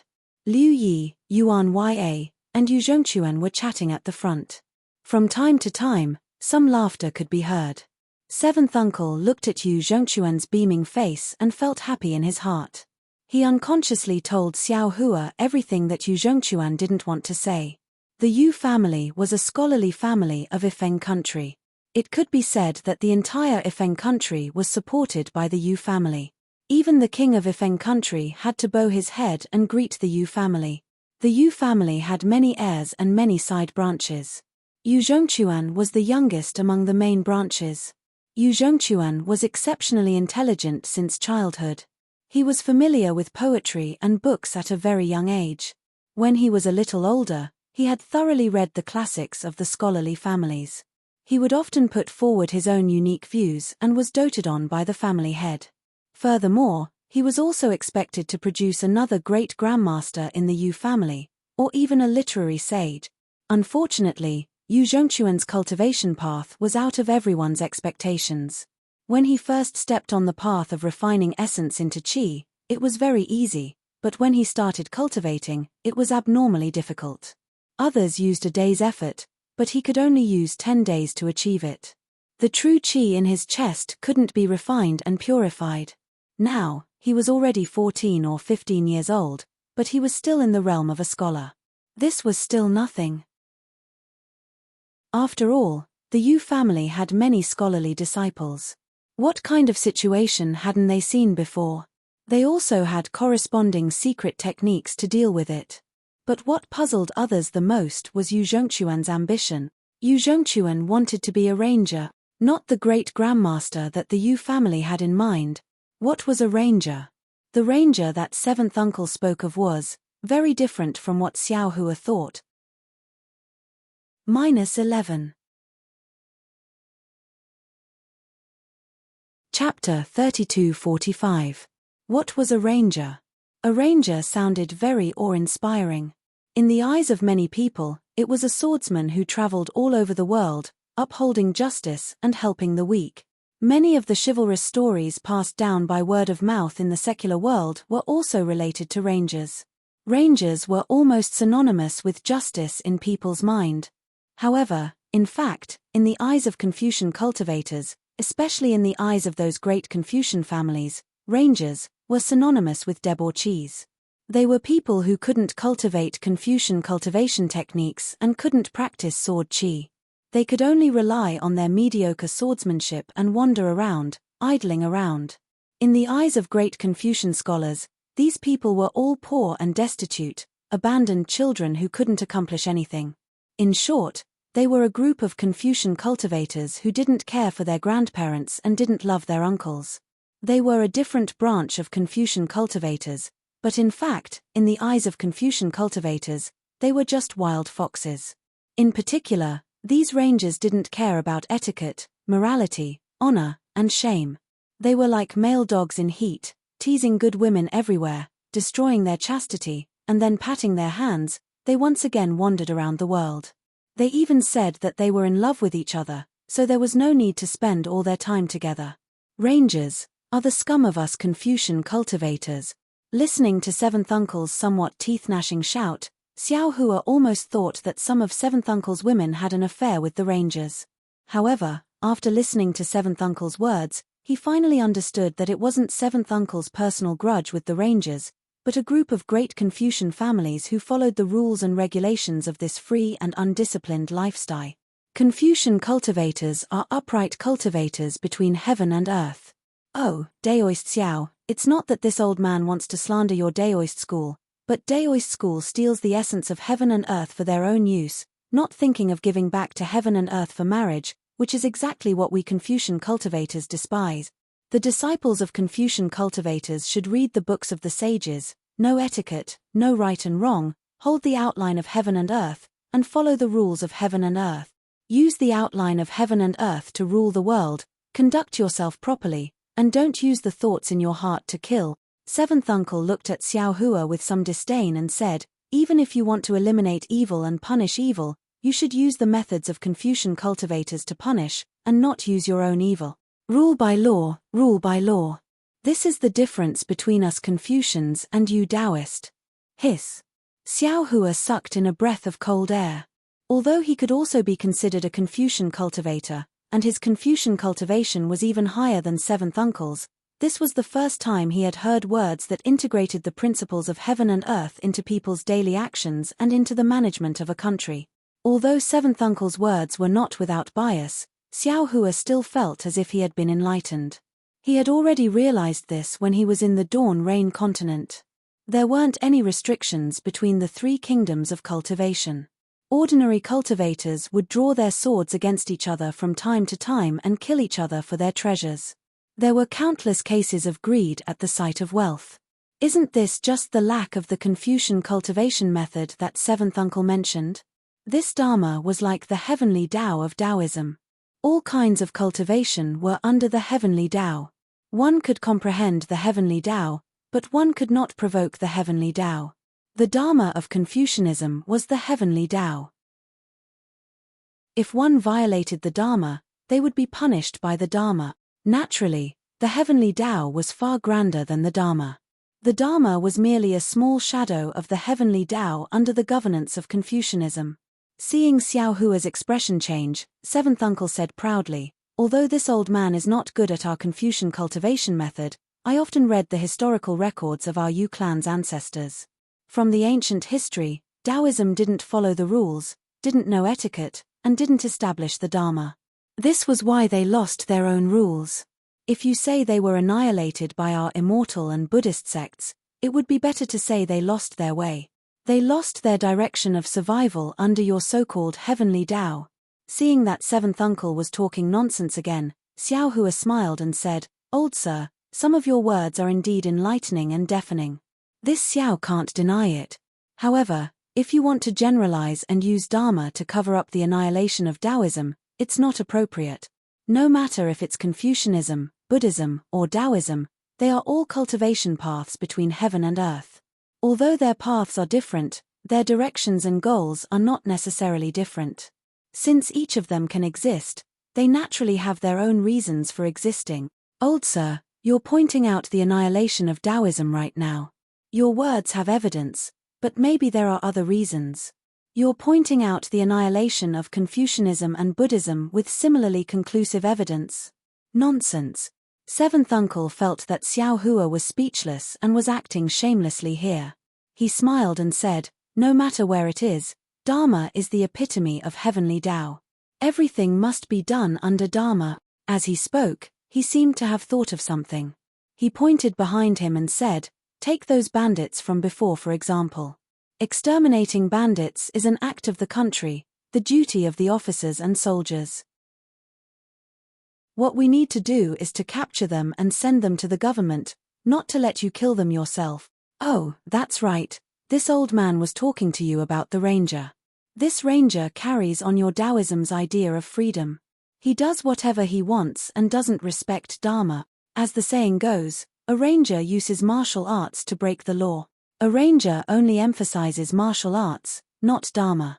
He kills as he pleases. How can he enter the Hall of Elegance?" This. Xiao Hua touched his nose and said with a bitter smile, "As far as this Xiao knows, these bandits seem to have some connections with the government. If we send them to the government, it may not be of any use. Even if someone sends them to the government, I'm afraid that they will suffer some kind of retaliation. Moreover, if this Xiao only wants to capture these bandits, there will certainly be some misgivings. The difficulty will also increase. Since they have blood on their hands, why can't this Xiao enforce justice on behalf of heaven? Who are you? No matter who you are, you're only a human. You're a Daoist. What qualifications do you have to enforce justice on behalf of heaven? What evidence do you have that they have blood on their hands? If you kill them, won't you be the same as them?" Seventh uncle seemed to have been prepared for this and asked several questions in succession. This. Xiao Hua rubbed his nose until it was somewhat red. He really didn't know how to answer. As for the government colluding with them, that's just your guess. Even if it's true, it's just the actions of some scum in the government. All the more reason you should hand this matter over to their king and let their king punish them according to the law. Seventh uncle lectured again. When it came to speaking, Xiao Hua had always been weak. He didn't understand the ancient records of Confucian cultivators and so on. At this time, he was even more unable to answer. In his opinion, if he wanted to answer, it could only be the words of Buddhism. If I don't enter the cycle of reincarnation, who will enter the cycle of reincarnation? Taking all the sins on oneself, let's see how Confucian cultivators deal with it. It was a pity that Xiao Hua wasn't bald. He feared that he wouldn't be able to answer in such a way to convince seventh uncle. At this time, Yu Zhongquan, who had been eavesdropping from the front, faintly said, "Seventh uncle, what should you say about Confucian using literature to violate the law?" "You." When seventh uncle heard this, he was so angry that his beard blew and his eyes widened. He angrily said, "This old man only knows that heroes use martial arts to violate the law. The laws of this world are all made by us Confucian cultivators. Who would use literature to interfere? There's no need to mention this kind of nitpicking theory." Speaking up to here, seventh uncle said, "Little Gongzi, my Yu family is a great Confucian cultivator family. There are many ancient records in our family.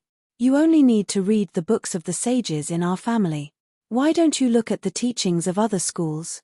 Who would have thought that Yu Zhongquan wouldn't pay attention to seventh uncle at all? He only said one sentence and hooked up with Liu Yi again. Liu Yi had always been clever. He was very congenial with Yu Zhongquan. The two of them talked passionately. If it weren't for the fact that they were on the main road, the two of them would have already beheaded a chicken and burned yellow paper. Although Yuan Ya didn't speak much, Liu Yi would ask him from time to time, so he didn't seem lonely. Alas, this child. Seventh uncle couldn't help but smile bitterly. He's always so unconvinced. No wonder old madam wants to arrange a marriage for him. Oh! When he heard about Yu Zhongquan's marriage, Xiao Hua's eyes lit up. He asked, "I wonder which family's young lady is worthy of your noble son?" When it came to good things in the family, seventh uncle couldn't help but show off.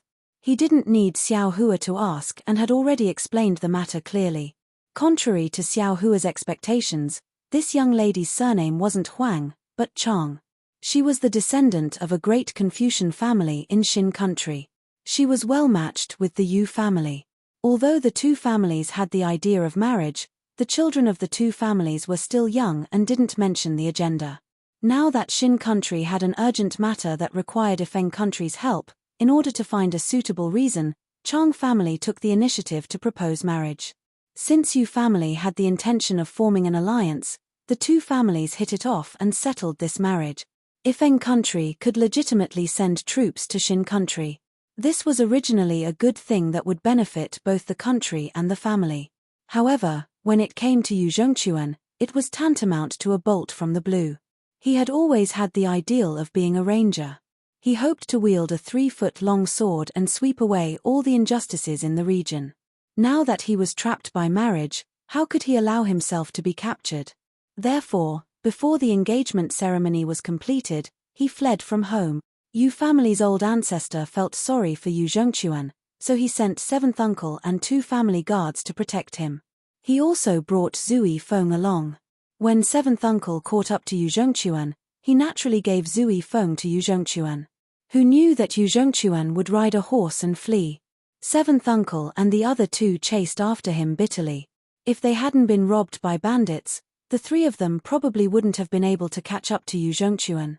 Ha ha ha tilde with little friend Yu's character, as long as you practice a little more in the future, this Confucian cultivator's flying sword will definitely reach great success.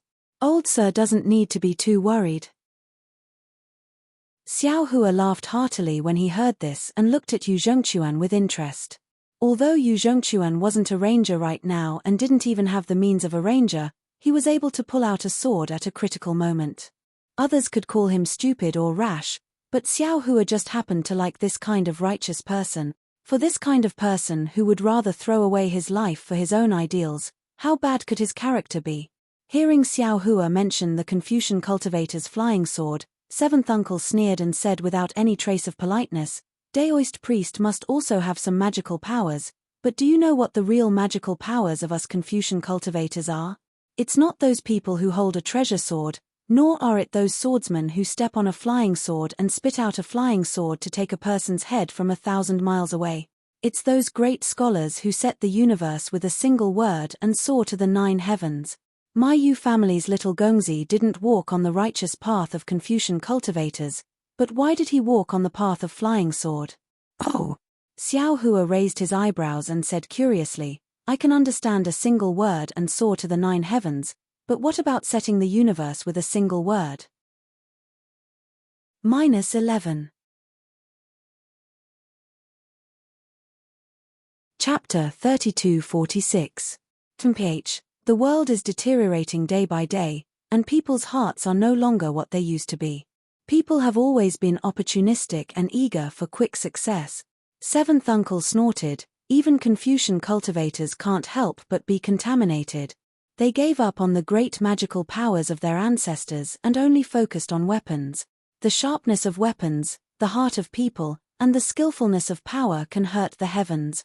Although the flying sword is sharp, it is too frivolous.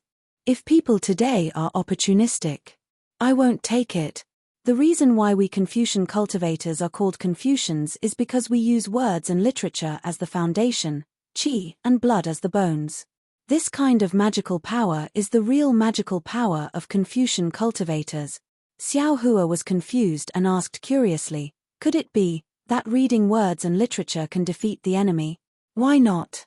Seventh uncle said proudly, the mighty power of Confucian cultivators can defeat ghost qi with just words and kill evil spirits with a single word. Sigh. Xiao Hua suddenly realized and almost lost his voice. I finally understand. Of course, at the bank of Liao River, Mo Jianli took out a small book. After opening it, hundreds of armor inscriptions bloomed inside. Weren't these armor inscriptions hitting the shrimp soldiers and crab generals like talismans? However, Mo Jianli didn't have enough energy, so those armor inscriptions couldn't exert more power, so they didn't show anything. Armor inscriptions. Green seal inscriptions. Gold seal inscriptions. Xiao Hua sighed in his heart. Yes, since the green seal inscriptions have earth-shattering power, and the gold seal inscriptions can also have the power of Buddhist mantras in the mouth of Buddha relics, then why can't the armor inscriptions? Oh, Taoist priest, you know the power of Confucian cultivators? Seventh uncle was a little surprised. Xiao Hua smiled and told him about Mo Jianli's book. Seventh uncle nodded slightly and said with a smile, I understand. The power of the armor inscriptions is passed down from ancient times. That book is the ancient imperial weapon of Confucian cultivators. It is preserved in some Confucian sects. It is one of the magical powers that I mentioned. What I said is also commonly used by Confucian families, but it is different. As he spoke, seventh uncle raised his hand and carefully took out a scroll from his bosom. He waved it in front of Xiao Hua's eyes and said with a smile, if I hadn't met Daoist priest earlier, I would have relied on this scroll if I wanted to rescue young Master Xiao from the hands of the bandit. Oh, this item. Xiao Hua scanned it with his divine sense and felt that this scroll was filled with a kind of overwhelming righteous energy. This righteous energy was like a sharp sword, and the scroll was basically unable to contain it. Can I take a look? Xiao Hua asked curiously. Hihi, of course. As seventh uncle spoke, he opened his hand, and the so-called scroll opened in the wind. Hiss. Xiao Hua looked at the slowly unfolding scroll, and his pupils shrank. It was a scroll that was 1 foot wide and 3 feet long. Inside the scroll, there was the word when written in a flamboyant style. This word was not the inscription armor, but the common language of the hidden immortal continent. However, the strokes of this word were like swords, and it contained a great righteousness. Instead of saying that it was written on the scroll, it was better to say that it was floating on it. The scroll trembled slightly, and the word seemed like it was going to fly out. Even someone as strong as Xiao Hua felt a kind of tyranny in his eyes, and a kind of suppressive fierceness came from the word. It was as if he was slightly unconvinced, it would fly out and attack. How is it? Seventh uncle smiled and said, Daoist priest doesn't seem to be an evil person. Otherwise, this scroll wouldn't need to be activated by qi or true qi, and it would automatically attack. If it was before, as long as I opened this scroll, the bandit leader would definitely turn into ashes in this word. Xiao Hua scanned the word with his divine sense, and a kind of strong repulsive force was born. He nodded and said, the power of Confucian cultivators really exceeded my expectations. This great Tao really is endless. I still have a lot to learn. Ha ha ha. Seventh uncle couldn't understand what Xiao Hua was saying. How could he know that Xiao Hua himself was also a Confucian cultivator? He laughed loudly and said, "Unfortunately, Daoist priest has already entered the evil path and is going further and further away. If Daoist priest goes into seclusion for another 100 years, you won't even see this word." It seemed that seventh uncle didn't believe Xiao Hua's words of seclusion for 100 years. Ha ha ha, it seems like that's really the case. Xiao Hua didn't expose him and laughed as well. He watched seventh uncle carefully put away the scroll. There was no greed in his eyes. Seventh uncle also seemed to have realized that his expression when looking at Xiao Hua was a bit different from before. After all, with Xiao Hua's cultivation level that could save Yu Zhongquan, it wasn't necessarily impossible for him to snatch this scroll. Seventh uncle's heart, which had been worried for a long time, finally calmed down. After talking for a long time and walking for a long time, it was time to rest. The Yu family's guards had already prepared some dried meat and offered it to Yu Zhongquan and seventh uncle. Seventh uncle naturally gave it to Xiao Hua politely, but Xiao Hua only smiled and shook his head. As for Yu Zhongquan, he naturally wanted to share the dried meat with Yuan Ya and Liu Yi, but he only saw the two shaking their heads. Yu Zhongquan was surprised and asked in a low voice. Liu Yi originally lied perfunctorily, but after hearing Xiao Hua's voice transmission, he didn't hide it and whispered to Yu Zhongquan. Yu Zhongquan's eyes lit up and he looked back at Xiao Hua several times. Xiao Hua smiled and waved at Yu Zhongquan, hinting him to come over. Yu Zhongquan was also very generous. He walked over and bowed. "Immortal master, I heard that Taoists have immortal fruits that can stop one from eating for several days. I always thought that it was just a legend. Although I'm a great Confucian cultivator, after cultivating to a certain extent, I can also transcend the mortal world, but..." Little Gongzi tilde seventh uncle smiled and said, "I don't know whether Taoists have such things or not. But I know that master has already cultivated to the point where he doesn't need to eat. If you cultivate diligently, you can also achieve it. Grandpa is so hungry that his skin and bones. In my opinion, it's better to eat more," Yu Zhongquan said disdainfully. Little Gongzi. Seventh uncle felt a bit embarrassed and said anxiously, "How can you say that about master?" Xiao Hua naturally knew Yu Zhongquan's thoughts. Now that he was very rebellious, not only did he think that his little wife who hadn't married him was bad, he also thought that everything in his family was bad. He didn't cherish anything that Confucian cultivators had. Otherwise, he wouldn't have given up everything to become a ranger. He. Xiao Hua waved his hand and took out 2 spirit jujubes and handed them to Yu Zhongquan. He said with a smile, "These things are just snacks for me when I'm not hungry." He. "Thank you, immortal master."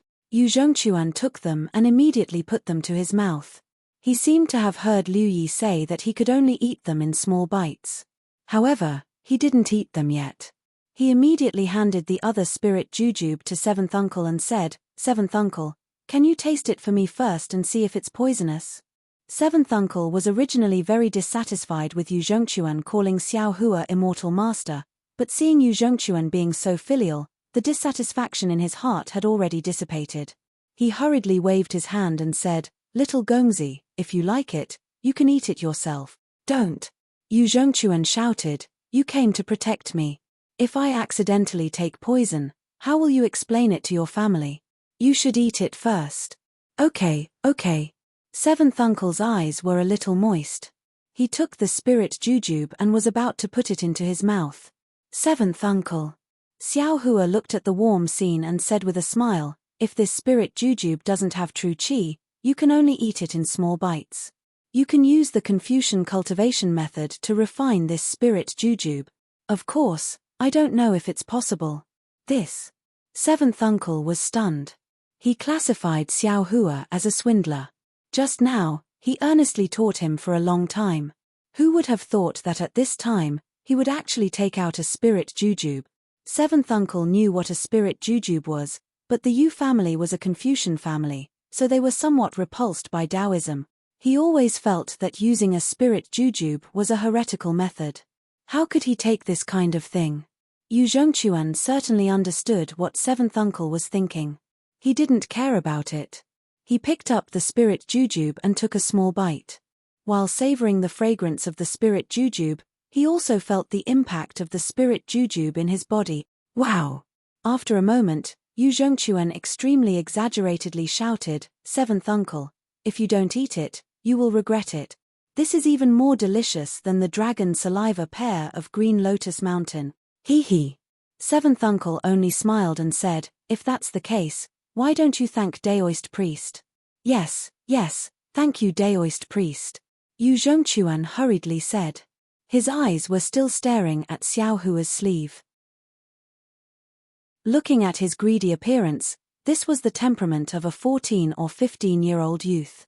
How could he be a rebellious youth who left home to travel without permission? "I still have some, I'll give them to you together." Xiao Hua was somewhat amused. With a wave of his hand, he took out a small handful and handed it to Yu Zhongquan. "But these things can't be eaten often." "Ah, why?" Yu Zhongquan was wild with joy. He didn't understand why this Daoist priest, who he didn't know, was so fond of him. Xiao Hua said in all seriousness, "It's very simple. Because after eating these, you won't want to eat the food of the secular world. You can't fast, so in the future, won't you starve to death?" Haha, this kid knows. Yu Zhongquan laughed heartily. He felt that Xiao Hua's words were very interesting. He took these spirit jujubes and ran to Liu Yi and Yuan Ya's side, giving 2 or 3 to each of them. Xiao Hua looked at seventh uncle again. He had already hidden the spirit jujubes, so Xiao Hua didn't mention this and casually chatted with seventh uncle about Confucian cultivation. Seventh uncle seemed to have also seen Xiao Hua's extraordinariness. His words in the future were not lacking in respect. Of course, regarding the secrets of Confucian cultivation, especially the appearance of the Chang family's little miss, seventh uncle avoided them deeply. Xiao Hua couldn't ask more even if he wanted to. Very quickly, several days passed. Ahead of them, there was a fork in the road. One road went north, the other went east. The Zunhai Trading Company's caravan was going north, which was the capital of Jiusa country, and the road to the east was going to Bronze Pillar country. Xiao Hua naturally didn't want to go to Jiusa country's capital. He was somewhat anxious to go to Bronze Pillar country. He wanted to see the situation of the auction and see if there was anything he needed. Xiao Jian originally wanted to go to the auction, but now he had lost interest. He wanted to go to Jiusa country's capital to see the excitement. However, when he heard seventh uncle of the Yu family say goodbye to Xiao Hua, saying that he wanted to go to Jiusa country's capital to visit the Yu family's relatives, Xiao Jian immediately changed his mind. Ever since he met Yu Zhongquan, seventh uncle talked with Xiao Hua while sizing up the surroundings. Xiao Jian was immediately listed as a swindler by seventh uncle. -11. Chapter 3247.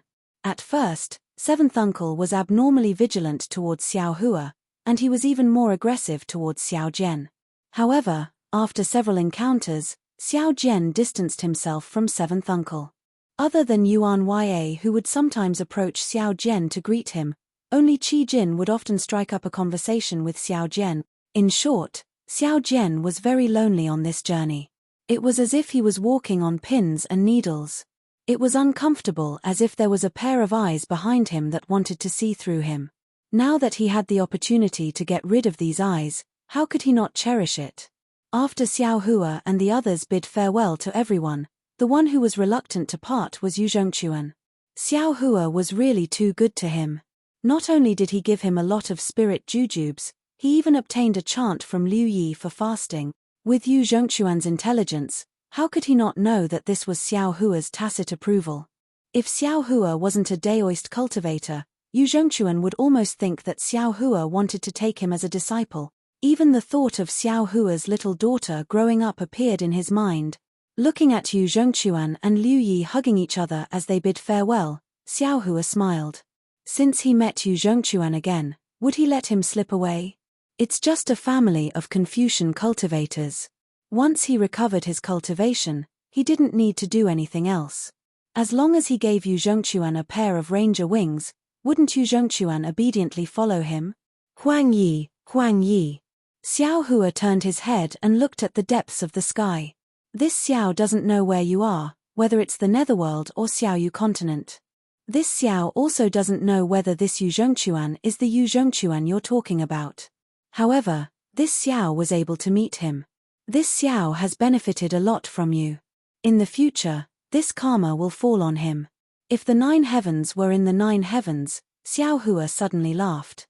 If the 9 heavens were in the 9 heavens, wouldn't Huang Yi have already flown into a rage? Yu Zhongquan's little wife was actually a descendant of the great scholar surnamed Chang, and not Huang Yi. Xiao Jian finally came back to life. He was no longer as lifeless as before. He urged his horse beside Xiao Hua and whispered something. Apart from a smile, there was respect on his face. He now understood that Xiao Hua was definitely an unfathomable Daoist senior, not a spy like he thought from the beginning. Moreover, the word unfathomable was truly unfathomable. It wasn't the kind of word that he used to brush off others. However, after walking for more than 10 days, the surrounding scenery gradually changed. There were more and more low houses, more and more villages with smoke rising from chimneys, and even the road was much smoother and more spacious. Xiao Jian still didn't mention anything about the spirit jujube, as if he had never seen it before. Every once in a while, he would ask Yuan Ya to find some food for him to eat alone. Even his past and his wasted Daoist cultivation were not mentioned at all. This kind of stubbornness made Xiao Hua admire him, and some of the hatred from before lessened. Actually, humans were very complicated and had many sides. No matter what Xiao Jian's character was like, he would always have some good points. After more than 10 days, Xiao Hua and the others arrived in front of a large city. This large city was more than 10 zhong high, and the city walls were made of several feet of green bricks. There were some mottled brownish-black color in the gaps between the bricks, and there were also some dark green moss. The entire city wall wasn't particularly flat, and there were many potholes on the brick surface. The potholes were big and small, and the big ones were several feet wide, covering several large stones. The small ones were the size of a thumb and several inches deep. Between these potholes, there were hair-thin cracks connected together. In addition to the thick brownish-black color accumulated in the gaps between the bricks, the potholes on the city wall were also the same color, giving off a heavy feeling. In particular, in this dusk, the dusk revealed itself from the ground and reflected on the city wall. The light and shadow were like a sad note on the city wall. On top of the city wall, there were many banners that stretched for miles. The flagpoles of these banners were as thick as a bowl and 1 zhong high. The flags on the flagpoles were also several feet wide, and there were totems of birds and beasts drawn on them. There were also words such as Bronze Pillar Country and Shu written on them. These banners fluttered in the wind, and there was a feeling of golden drums being beaten. Along with the dong dong dong sounds of drums, there were people wearing battle armor and holding spears on the city wall. They quickly ran along the city wall to change positions, giving people the illusion of war. "Father, our city is so high." A childish voice sounded from Xiao Hua's side. Xiao Hua shifted his gaze away from the city wall, and he saw a 3-year-old child riding on the neck of a burly man, crying out in surprise. "Yes. Nyo, this is my Bronze Pillar Country's capital. This is also what father told you before, the capital that even under the joint attack of 40,000 soldiers from 3 countries, they still couldn't take it," the burly man said in a loud voice. "Boy knows." The child's clear voice replied, "They besieged our capital for 10 days and 10 nights, but they still couldn't break through the city wall. In the end, our king led a large army back to the capital and used 8,000 soldiers to defeat the enemy, causing them to flee. Look at the marks on the city wall, they were all made by stones in the pass. Those rocks are falling like rain. Only the cities and soldiers of my Bronze Pillar Country can withstand such a ferocious attack," the burly man said and looked up at the soldiers running back and forth on the city wall. He said regretfully, "It's a pity that it's war now, otherwise father could bring you up to the city wall to take a look." "It's okay, father. Boy will also join the army when he grows up. At that time, Boy will personally go up to the city wall to defend," the child said very seriously. "Haha, not bad, this is my Bronze Pillar Country's child. I'll be waiting for the day you'll be on guard duty in the capital city. The man laughed heartily as he carried the child toward the city gate that was several feet wide. Hee hee. Xiao Jian laughed coldly. Bronze Pillar country is so militaristic. The capital city is nothing more than this. Dao Master Xiao is right. Liu Yi stood up on the carriage and said with a smile, this kid has been to a few countries' capital cities before. This Bronze Pillar country's city cannot be considered the highest or the biggest. That's right, although this city is over 10 zhong tall, Xiao Hua had seen Tongmu City, Zuntian City and so on. Which one of them is not 10 times bigger than this city? This kind of small mortal city really cannot enter his eyes. However, the mottled marks on the city wall are all made of blood and meat paste, making Xiao Hua sigh. As for Yuan Ya, he probably doesn't care about city walls at all. Xiao Jian, this city doesn't have a name. Xiao Hua looked at the 3 words Bronze Pillar country above the city gate and unconsciously frowned. Reporting to Immortal Elder. Xiao Jian said with a smile, according to the rules of the hidden immortal continent, the capital city does not have a name, only the country's name. On the contrary, other cities have their own names. Oh, so that means this capital city is originally Bronze Pillar country? Xiao Hua smiled. This custom is really interesting. Yes. Xiao Jian raised his hand and said, the king of the Bronze Pillar nation lives in this capital. The Bronze Pillar nation's royal palace is also there, and so are the civil and military officials. As long as the capital city is captured, the Bronze Pillar nation will fall. It's normal to say that this capital city is the Bronze Pillar nation. There are rivers all around this capital city. Is this used to protect the city? Xiao Hua pointed again and frowned. Is this kind of defense useful? Immortal Elder should know that this is called a city moat. Xiao Jian explained, the city moat can separate the city from the enemy's cavalry, heavy infantry and so on, preventing them from directly facing the enemy. Moreover, there is a lot of river water in this moat. Some of it is poisonous water, some of it is fire water. Wanting to pass through this moat is not easy. This Bronze Pillar country's moat is relatively wide. Ordinary catapults are unable to get close. Those huge rocks that hit the city walls are also powerless. It is said that in Bronze Pillar country's moat there are man-eating fish beasts. That year when the 3 countries besieged the city, thousands of people died in the moat. Actually, Xiao Hua hesitated and said, this moat is nothing in this Xiao's eyes. This Xiao remembered that you once said that Bronze Pillar country was ruled by Confucian cultivators. Confucian cultivators have countless methods. This moat is of limited use. Just like the so-called 3 countries besieging the city, as long as someone flies up and attacks, the city will not be destroyed. Hee hee, Immortal Elder.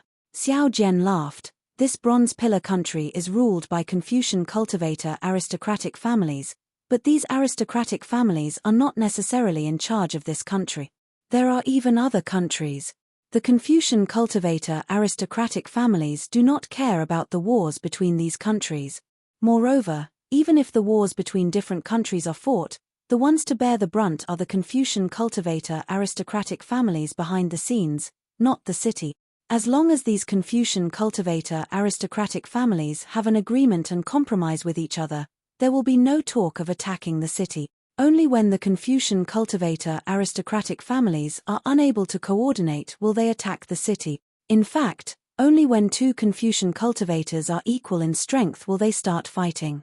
The 3 countries besieging the city that the man spoke of, as far as this junior knows, there were 3 smaller Confucian cultivator aristocratic families that wanted to replace the Confucian cultivator aristocratic family with the surname Shu, so the 3 families and 3 countries attacked the Bronze Pillar country. As for the end, it seems that the Shu family invited another great Confucian cultivator to settle the war. As for what that man said about the king leading the army to save the city, that is a skillful rumor. This old man understands. Xiao Hua nodded slightly. In this world, when things reach the ears of the common people, how can there be any truth? While they were talking, a group of children holding small lanterns ran out of the city gate, shouting happily. These lanterns were all made of green lotus leaves, and the places they illuminated were either square or oval. However, they were all painted with a green and white color, making the lanterns look like lotus flowers. Seeing this scene, Xiao Jian was stunned and sighed, "Ari, today is the Hungry Ghost Festival. Time really flies." Hungry Ghost Festival? Xiao Hua naturally did not know what the Hungry Ghost Festival was, but he did not ask too much. After all, it was fine if he did not know about the Bronze Pillar country. It was just that he had cultivated for a long time and did not step into the mortal world, so it was not a big deal. If he did not even know about the usual festivals, then there would be a problem with Xiao Hua's origin. Xiao Hua did not want others to have any suspicions. -11. Chapter 32:48. Let's go, we'll enter the city. Xiao Hua looked at the setting sun and waved his hand. This large city was the capital of the Bronze Pillar country, so the interrogation was naturally strict. When the four of them arrived at the city gate, they were stopped by the soldiers guarding the gate. The Bronze Pillar country was founded by Confucian cultivators and did not respect Taoism. Xiao Jian was sweating profusely from the questioning, but fortunately, his official documents were normal and everything in the country of Shi was normal. After spending some money, they successfully entered the city gate. As soon as they entered the city gate, the liveliness in front of them was different from the outside. Outside the city gate, there were only villages, simple and plain like what Xiao Hua and the others saw. After entering the city gate, it looked like there were also villages and rivers, but whether it was the people's clothes or temperament, it was different from outside the city. In particular, these villages did not have the same smoke as outside the city. Only a few places had some smoke, but most places did not have any smoke. On the side of the river, there were many children who were excitedly throwing fist-sized lanterns into the water under the guidance of the adults. They wanted to watch the lanterns float down the river. Unfortunately, most of these crudely made lanterns sank to the bottom of the river as soon as they touched the water, causing the children to cry out in pain. These are the manners of the wealthy families in the suburbs of the Bronze Pillar country. Seeing that Xiao Hua was looking at the surrounding mountain villages, Xiao Jian said indifferently, "They have a large amount of wealth in their hands and want to live a leisurely life in the countryside. However, they cannot truly move out of the city, or even to other towns. They will draw a plot of land at the edge of the capital and live the life they want." After another hour of riding on horseback, the road beneath their feet had been replaced by bluestone slabs. The trees on both sides were neatly arranged, and lanterns were hung on the trees. From afar, they looked like twinkling stars. Looking at the surrounding buildings, they were also tall and big. These magnificent buildings were all famous shops in the capital city. Now, they were all decorated with lanterns and colored banners, and their doors were wide open. Many people strolled on the main road and unconsciously walked in. With so many people, Xiao Hua and the others naturally couldn't ride horses. Liu Yi very cleverly took Xiao Hua's reins and led the horse behind Yuan Ya. There was an inn nearby with many people lodging there. However, Xiao Jian only glanced at it once before walking past without stopping at all. Xiao Hua thought that it was because there were too many people here. However, after passing by a few more houses, Xiao Jian didn't even look at them. Xiao Hua was greatly surprised and asked, "Xiao Jian, it's already late. This Xiao doesn't need to rest. You all need to stay here. Aren't you going to find an inn?" "Hehe, immortal, you haven't been in the mortal world for a long time. I'm afraid you don't know. If it were a normal day, we would be willing to stay here. However, today is the Hungry Ghost Festival, a festival for the secular world, and also a sacrifice for our Taoists. Since we are Taoists, we should stay in the Daoist temple and not spend the night outside," Xiao Jian said with a bitter smile. "All right." Xiao Hua didn't expect that the fallen Taoists still had so many rules. He could only nod his head. However, after seeing so many people, Xiao Jian began to ask around. However, when they saw Xiao Jian's Daoist robe, they hurriedly avoided him as if they saw a fly. They didn't give Xiao Jian a chance to speak. "Daoist Xiao, it's better for this little one to go." Liu Yi couldn't bear to watch for a moment and said in a low voice. After hearing Xiao Jian's agreement, Liu Yi handed the reins of the horse to Yuan Yue and disappeared into the crowd. In the time it took to drink a cup of tea, Liu Yi had already returned. He pointed ahead and said, "Daoist Xiao, there's a Shiluo ridge 2 miles ahead. There's a Qiang temple on it." Immediately after, he walked in front of Xiao Hua and respectfully said, "Daoist Xiao, this little one has just made some inquiries. It just so happens that there will be an auction tonight at Bright Moon Lane. That place isn't too far from Seven Suns Monastery. However, it's still early. Are you going to Qiang Temple or Bright Moon Lane?" Xiao Hua was overjoyed when he heard this and said with a smile, "Since this Xiao is also a Daoist disciple, I'll go to Qiang Temple first. It won't be too late to go to Bright Moon Lane after I'm done." "Okay, this little one will lead the way." Liu Yi took the reins from Yuan Yue's hands and walked to the front. Just after turning a few streets, Xiao Hua's eyes lit up.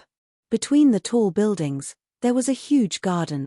The people around Xiao Hua suddenly increased. Not only were there men and women behind Xiao Hua, but there were also other streets that connected to the other directions of the garden. There were also more people coming from those places. "Okay."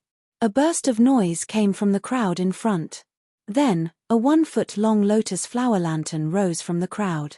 The lotus flower lantern looked very exquisite. Whether it was the lotus leaves at the bottom or the flower petals around the lantern cover, they were all very lifelike. Moreover, these flower petals trembled slightly under the light of the lantern, just like a bud that was blooming. However, the lotus flower lantern had just flown a few dozen feet into the air when another voice shouted, "Today is the Hungry Ghost Festival. This lotus flower lantern should go with the flow of the water. Although flying in the air is beautiful, it doesn't conform to etiquette. Moreover, my Bronze Pillar country's capital strictly forbids foreign objects from flying in the air. If this little one's lotus flower flies too high, I'm afraid it will be shot down by the Imperial Guard's arrows. Everyone, take pity on this cute lotus flower, right? Let it go home quickly." "Okay." Everyone shouted in unison. Their voices were filled with laughter and anticipation. Whang! The sound of a sword rang out. A red sword light rushed into the air and hit the lotus flower lantern. Ingeniously, the sword light hooked slightly and brought the lotus flower lantern back. As the lotus flower lantern fell in front of everyone, the sound of cheers came from the stream again. "Hey, neighbors, my Bronze Pillar Academy has many students studying here. We often disturb you all. Today is the Hungry Ghost Festival, the day when 100 ghosts come out. It is also the time for us to commemorate our ancestors. My academy's students have nothing good to give everyone. Leave the finishing touch of this lotus flower lantern to us, student. Although our cultivation isn't very profound, the lotus flower lantern after finishing touch will be able to bring everyone's thoughts to your loved ones in the underworld. The finishing touch of the lotus flower lantern will also be able to repel all evil." "Okay." A delicate girl clapped her hands and said, "This servant heard that Sir Jiang's scarlet character Zhong is the most righteous of the world and is the most effective in repelling evil. This servant specially came from 100 li away to find this place. Sir, please bestow this character." When Xiao Hua and the others heard the sound, they had already walked closer. They saw that this was a garden about half a mu in size. Inside, there were pavilions, small bridges, winding corridors, and streams. Many green vines hung above the pavilions and winding corridors. Although it was already July's scorching summer, the night's hot wind was still a lot cooler. In particular, there were strings of purple xiaohua flowers hanging on the vines. They were only the size of soybeans. As they swayed in the wind, they emitted a faint fragrance that was really intoxicating. At this moment, there were dozens of men and women surrounding a pavilion on the left side. The pavilion was surrounded by flowing water, and the sound of water gurgling could be heard. Inside the pavilion and next to the pavilion's steps, there were several white-clothed scholars. The one who spoke was a middle-aged scholar. This scholar stood in front of the steps, and the corners of his mouth were slightly tilted up. He looked as if he was smiling at any time. Although the two eyebrows that matched his beard weren't particularly slender, they were very dark. His eyes also looked ordinary, but the gaze in his eyes was deep, making people's gazes immediately captured by them. This scholar was holding a writing brush in his hand. The brush was as thick as a baby's arm and more than a foot long. The tip of the brush was stained with a thick scarlet ink, which looked a little dazzling. However, this wasn't the main point. The main point was that the scholar stood there, and a kind of silent temperament shrouded the entire pavilion. Moreover, this scholar's figure was tall and straight, standing there straight. Although he was holding a brush in his hand, it looked as if it was sharper than a flying sword. Many thanks for Mrs. Favor. The scholar smiled before saying anything. His dark eyes opened, causing a woman on the winding corridor opposite to blush. Please bring Mrs. Lotus Flower Lantern. This Jiang will give you the finishing touch. He. Without waiting for the girl to speak, the girl's friends beside her had already pushed her to the front. The scholar waved his hand, and the lotus flower lantern in the girl's hand immediately seemed to be taken by an invisible hand and slowly fell into the scholar's hand. Good. Immediately, there were many busybodies who cheered loudly. Rise. The scholar pointed at the lotus flower lantern, and it immediately flew from his hand. As the lotus flower lantern's light illuminated the surroundings once again, the scholar raised the brush in his hand and began to walk with strange steps. He chanted, "Heaven and earth have righteous energy, and all kinds of things are manifold. Below are rivers and mountains, and above are the sun and stars. To people, they are vast and abundant, filling the heavens. The path of the emperor shall be cleared, and he shall spit out the court." Following this impassioned recitation, the scholar's body emitted a scarlet light. At the same time, the light trembled and shone with the scholar's footsteps. Finally, it slowly fell on the scholar's brush, and the scholar's final words were heard. "Spit out the court." With a shout, the scarlet light between the brush and the brush shone brightly. In the instant the brush flashed, the scholar placed the brush on the lotus flower lantern.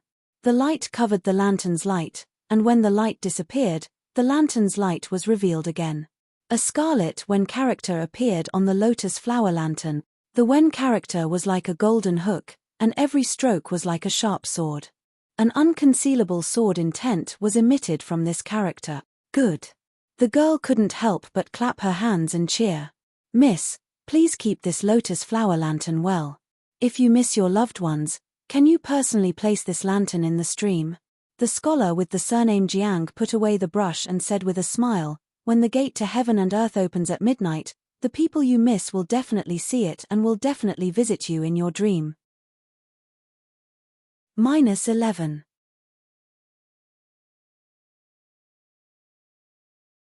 Chapter 3249. He. Thank you, Mr. Jiang. Seeing the lotus lantern falling from the sky, the girl hurriedly grabbed it and said with a smile, "I want to put Mr. Jiang's calligraphy at home to suppress evil.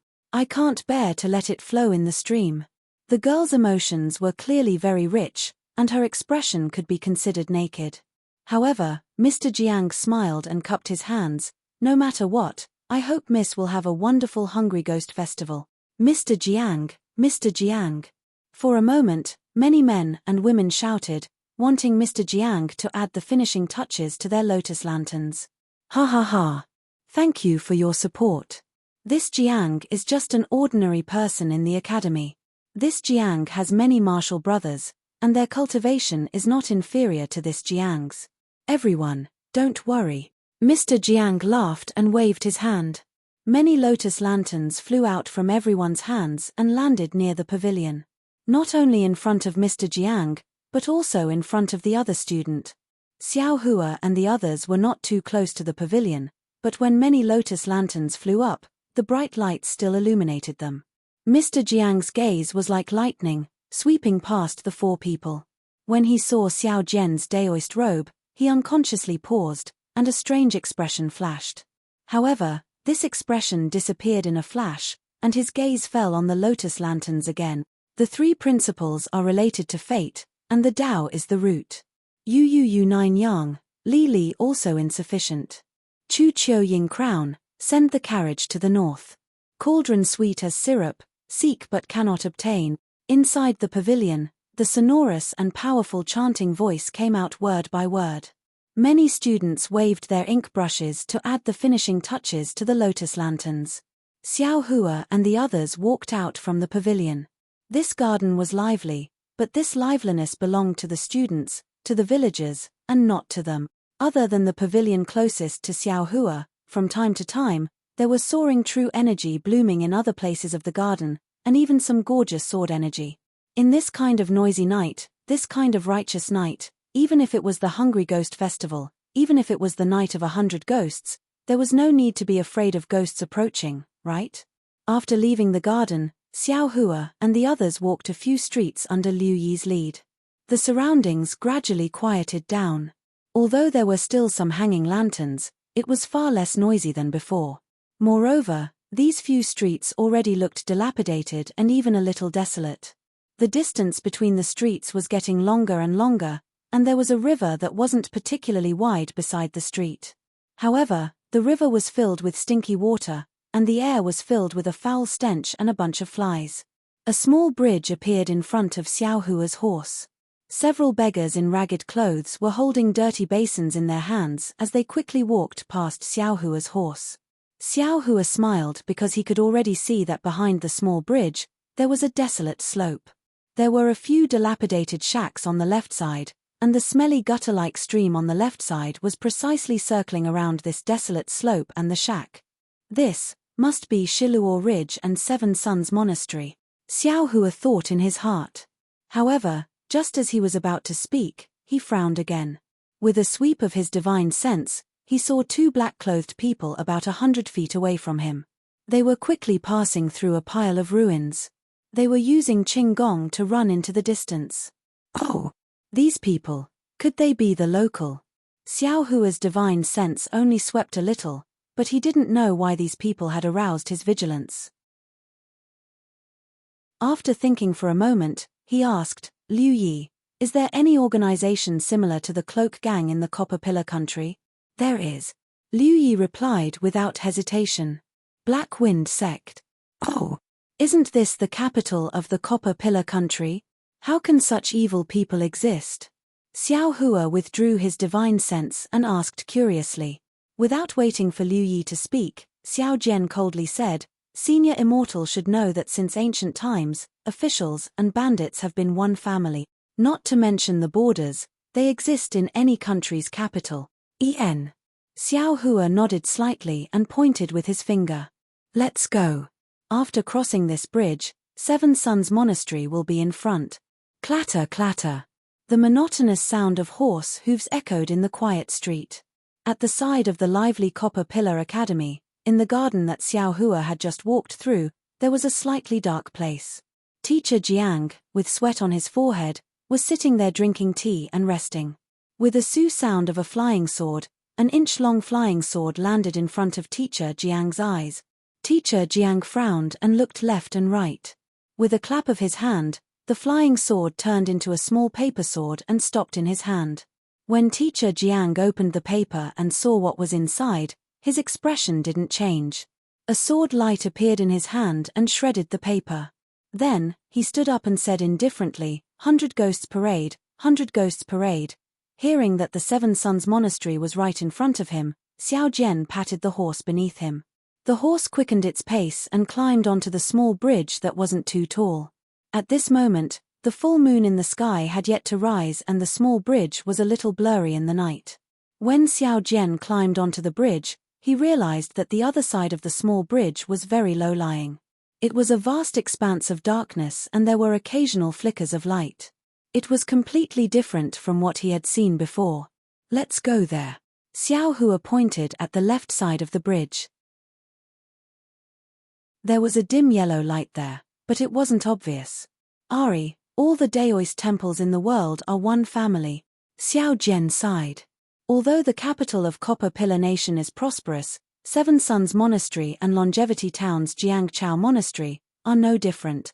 When everyone got close to the dim yellow light, they saw a door blocked by a pile of broken tiles. This door was about 1 zhong wide and 2 zhong tall. However, Xiao Jian lost interest after a glance.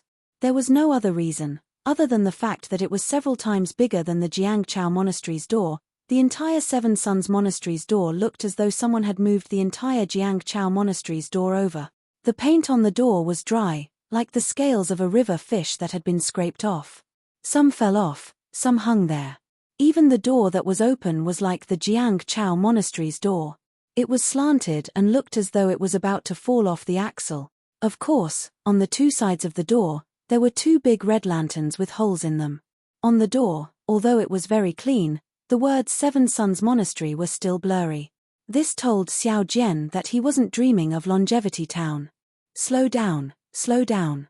Xiao Jian had just walked to the front of Seven Suns Monastery when he heard an unusually benevolent voice. Although this voice was old and hoarse, it was extremely clear in the night sky and wind. Benevolent Lord, please eat slowly. If it's not enough, there will be more. Xiao Jian looked over in confusion. Right in front of Seven Suns Monastery, there was a big iron pot. Inside the iron pot was steaming hot porridge. In front of the iron pot, there were more than 10 beggars in ragged clothes. There were old and young beggars, and there were even a few women carrying babies on their backs. These beggars, without exception, all had their gazes on the porridge. They licked their dry lips and swallowed their saliva without concealing it. A sickly youth with a face full of stains received a bowl of porridge. He didn't care that the porridge was scalding hot and immediately drank a mouthful. Behind the iron pot, there was a short old man holding a wooden spoon in his hand. He hurriedly said to the youth. Under the light, the old man's smiling expression was as though he was looking at his own anxious grandson. Xiao Hua had already dismounted from his horse and walked behind Xiao Jian. His gaze was different from Xiao Jian's. It didn't land on the porridge, but rather on the old man. This old man was about 60 years old. His back was a little hunched, and he wore a slightly loose daoist robe. This daoist robe didn't seem to have any luster under the light. It was obvious that it had long been worn out. The old man's sparse white hair was neatly combed and tied into a small daoist crown on his head. The old man was very hale and hearty, and he had a sage-like appearance. However, in Xiao Hua's eyes, this old daoist was no different from an ordinary person. Not only did he not have any magic power, he didn't have any daoist cultivation. Good people.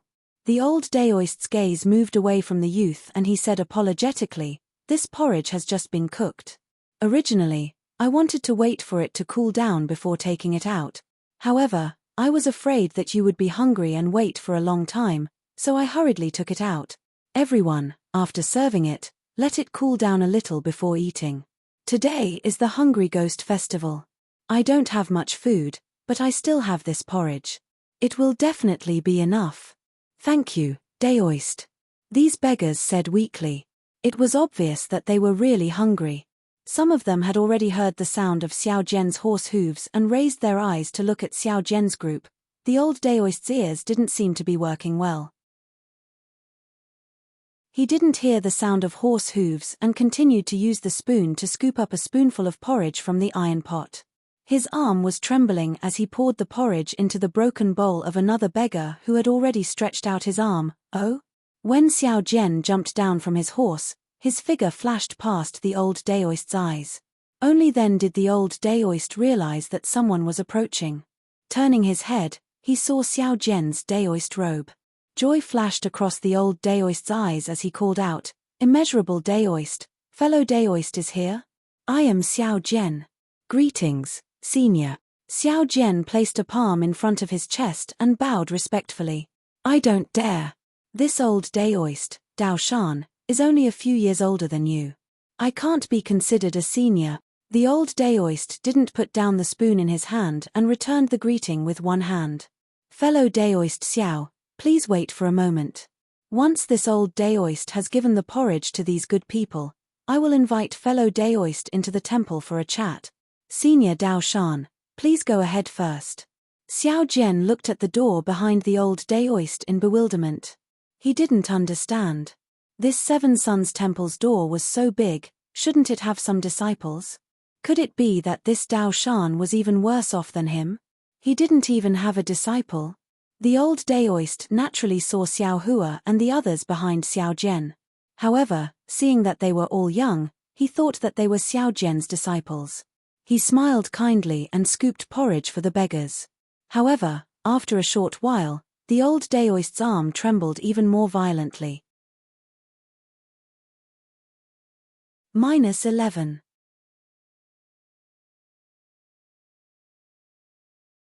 Chapter 3250. Xiao Jian couldn't help but ask, Senior, you're already old, why do you have to do everything yourself? Why don't you just leave these things to your disciple? Haha, fellow Daoist Xiao, every bowl of porridge should reflect on the difficulties of Taoism, every word and action should follow the benevolence of the Daoist ancestor. Meditation is cultivation, refining energy is cultivation, giving porridge is cultivation. This old Daoist has given porridge for 50 years, even though I have one foot in the grave now, I still don't dare to neglect it. Dao Shan rested for a while and said with a smile. Hiss. Not only was Xiao Jian shocked, even Xiao Hua was greatly shocked. Giving porridge for 50 years. This wasn't something an ordinary person could do. Immediately, Xiao Hua felt that he had lived for 200 years in vain. Although that was what he said, Dao Shan was old after all, and the wooden spoon was big. This old Daoist scooped a few more spoonfuls and couldn't scoop anymore. "Ya!" Xiao Jian shouted. Where the hell did you go? Hurry up and help your senior get the porridge. Yes, master. Yuan Ya answered and came out. However, when Yuan Ya came out from the shadow behind Xiao Hua, his figure flashed past the porridge, and the group of beggars were all frightened. Daoist Xiao, let me do it. Liu Yi saw that although Dao Shan didn't frown, there was obviously some worry in his eyes, so he hurriedly jumped down from the carriage.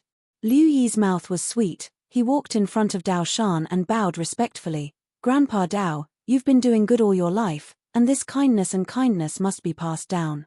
I, Liu Yi, am not talented, but I'm willing to accept the root of kindness of our Taoism, and continue doing good deeds. If Grandpa Dao is still worried, how about you give me some pointers on my cultivation? Okay. Dao Shan looked at Liu Yi's cleverness and his pleasing words. He had to give the spoon to Liu Yi even if he didn't want to. However, Dao Shan was still standing at the side. He watched as Liu Yi filled every beggar's bowl to the brim without any slack. Only then did he feel relieved and turned to Xiao Jian, saying, Fellow Daoist Xiao, you're so lucky. Your disciple is 100 times better than my disciple. I don't dare. Xiao Jian hurriedly waved his hand and let Xiao Hua go. He smiled and said, Liu Yi is senior's servant, not my disciple. Oh! Dao Shan was obviously stunned. Looking at Xiao Hua's youthful face, he seemed to have understood something.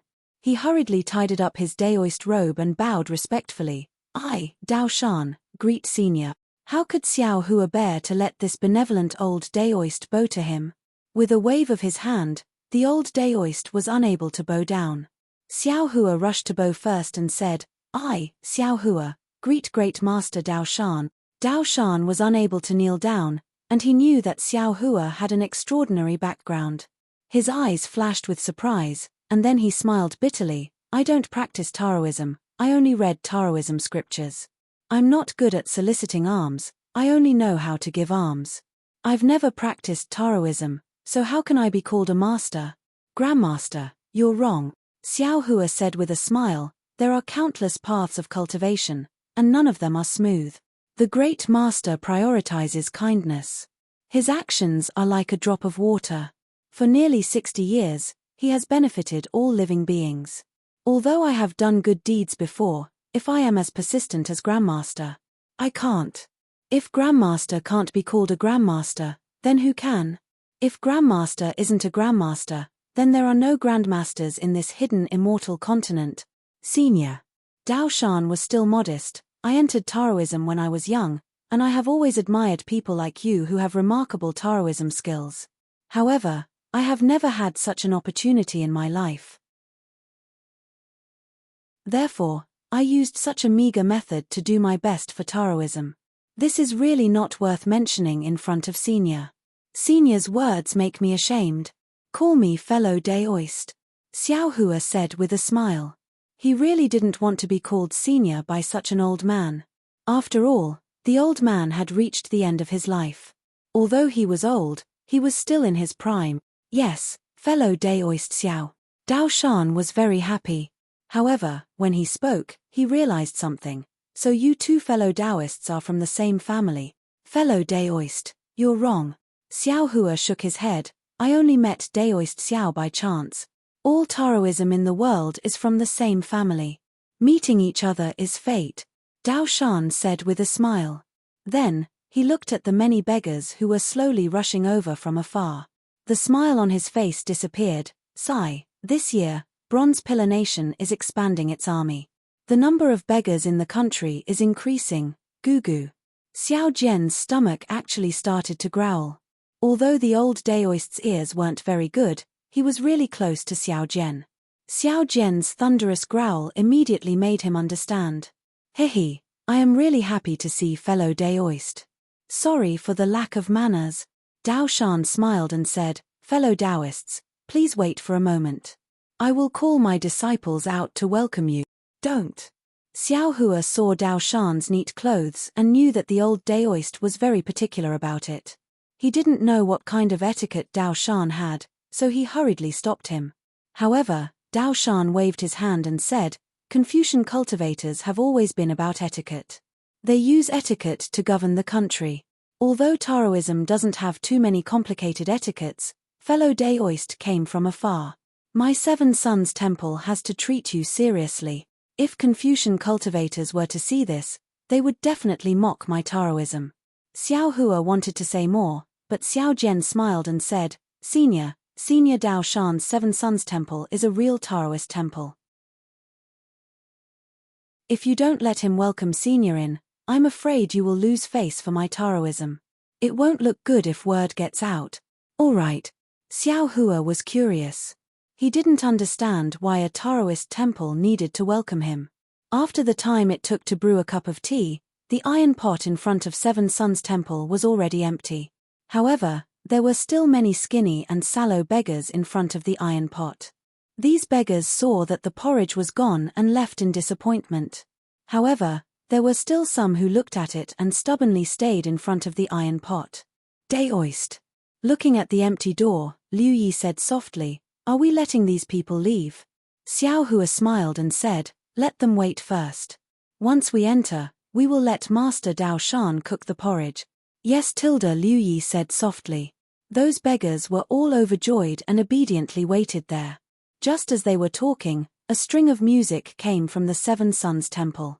Then, a few skinny Daoist children walked out from the door with either a flute, or a sheng in their hands. Behind these Daoist children, there was Dao Shan who led a dozen or so neatly dressed middle-aged and old Daoist priests. Dao Shan, who was walking at the front, was even holding a long, white plank-like thing in his hand.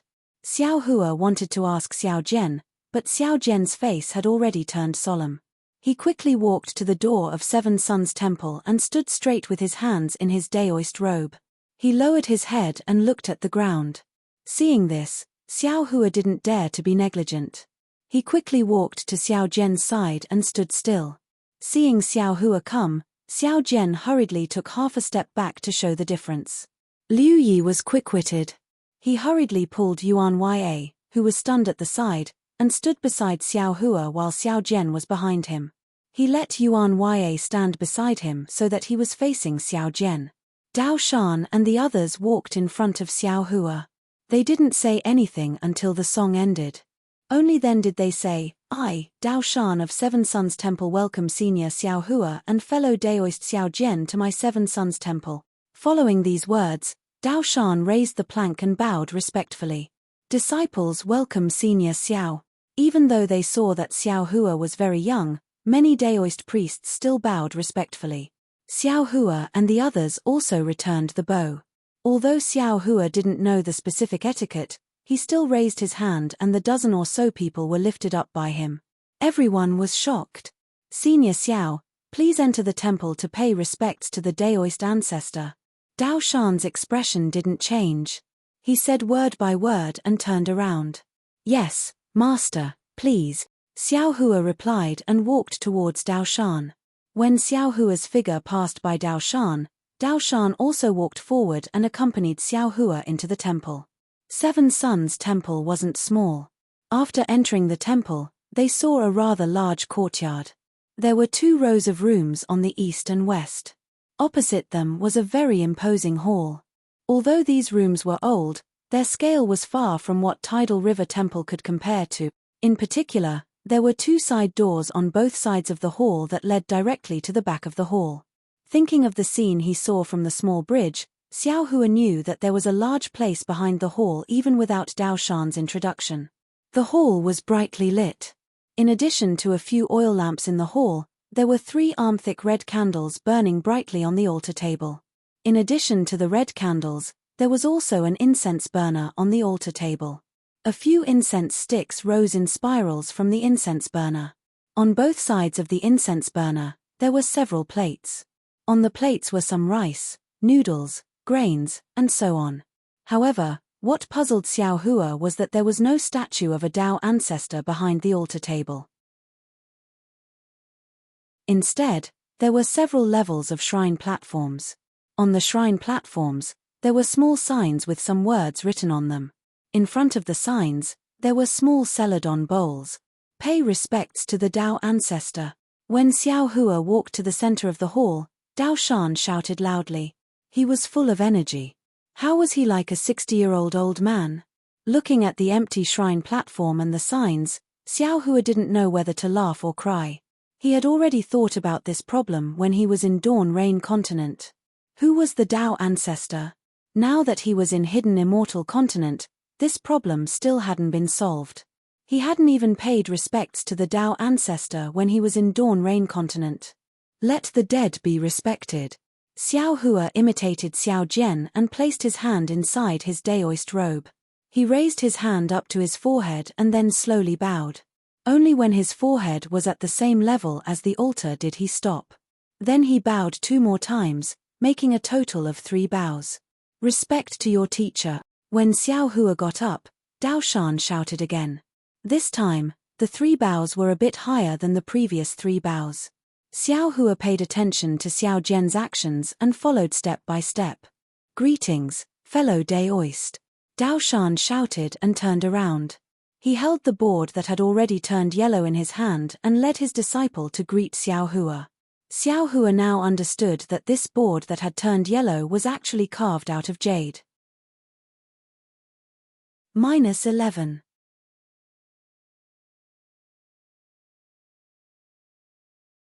Chapter 3251. Although he had already greeted Dao Shan and the others outside the Seven Suns Temple, Xiao Hua still followed the so-called etiquette of the Daoist sect and greeted them again. After the greeting, Dao Shan's smile became even wider. He walked to the altar and placed the jade board on it. Then, he picked up 3 incense sticks and said to Xiao Hua with a smile, "Senior Xiao, please light the incense for the Daoist ancestor." "Okay." Xiao Hua took the incense sticks and waved his hand. A flame flashed and the 3 incense sticks were immediately lit. A strange expression appeared in the eyes of the dozens of disciples who saw this. After Xiao Hua respectfully placed the incense sticks on the incense burner, Dao Shan was obviously relieved. He raised his hand and said, "Thank you, Senior Xiao. Please come to the side hall for tea." As he spoke, the Daoist children holding the flute and other musical instruments started playing again. Under Dao Shan's lead, Xiao Hua walked past a yellow curtain and arrived at the side hall. There was a yellow praying mat and a few tables and chairs here. However, Dao Shan didn't sit down immediately when he walked to the chair. Instead, he closed his eyes slightly. This made Xiao Hua confused. He looked at Xiao Jian and was also confused. However, the 2 of them could only do as they were told. When the music floated into the night sky, Dao Shan opened his eyes and raised his hand with a smile. "Senior, fellow Daoist, please sit." "Fellow Daoist, please." Xiao Hua smiled and sat down. After that, Xiao Jian and Dao Shan also sat down. Liu Yi and Yuan Ya obediently stood behind the 2 of them. A Daoist child with delicate features hurriedly came over with a tray that had some paint chipped off. He brought over 3 cups of green tea. When the Daoist child went down, he seemed to have something to say. However, when he saw that Dao Shan's attention was on Xiao Hua, he didn't dare to speak. He waved his hand at a slightly older disciple behind Dao Shan and went down. That older disciple glanced at Dao Shan who was talking to Xiao Hua and nodded slightly at Xiao Hua. Then, he quietly walked out. Dao Shan's ears weren't very good, so he naturally didn't notice. Senior Xiao, where do you cultivate? How many disciples do you have? Dao Shan asked respectfully after inviting Xiao Hua to drink a mouthful of tea. Xiao Hua drank a mouthful of tea. This tea was very bitter and astringent, making the tea somewhat black. Xiao Hua only touched his lips and felt relieved. He replied with a smile, I'll let Grandmaster know. This Xiao used to cultivate overseas, so I don't have any disciples. This Liu Yi is just a servant. Overseas? Dao Shan's eyes lit up. He said anxiously, is it the Eastern Sea? When I was young, I wanted to go to the East Sea to take a look, but until now, I still haven't had the chance to see the magnificent East Sea. Xiao Hua smiled and shook his head, don't ask too much about which overseas master. In short, it's very far. Of course, if you want to go, you can find some time to go and take a look. Sigh, I am old. I can't walk anymore, Dao Shan said with a smile. Although it sounded like a sigh, there wasn't much sadness in his tone. Xiao Hua comforted, Grandmaster is wrong. Grandmaster's good deeds are clear, the heavenly Tao is naturally fair. It definitely won't let Grandmaster give up at such a young age. There are too few people like Grandmaster in this world. Since Grandmaster has met me, it's an opportunity given to Grandmaster by Dao Zhu. Grandmaster will continue to do good deeds in the Seven Suns Temple in the future. Hehe, thank you Senior for your auspicious words. Dao Shan knew that Xiao Hua was a cultivator, but he didn't dare to believe what Xiao Hua said. He only smiled and said. Xiao Hua wasn't in a hurry to take out the rejuvenation pill. After all, Dao Shan was an ordinary person. Xiao Hua didn't know if Dao Shan could withstand the effects of the rejuvenation pill. Since he came to the Seven Suns Temple, he naturally wanted to help this kind person from the Dao sect to live a long life. Rumble. Xiao Jian was already hungry. Now that he drank a few mouthfuls of tea, he became even hungrier. Haha, I forgot. Dao Shan laughed. He turned his head and ordered, Disciple, go and get a bowl of porridge for Martial Uncle Xiao. A disciple behind Dao Shan had a difficult expression. However, he still responded and prepared to leave. At this moment, the disciple who just walked out returned to the entrance of the main hall.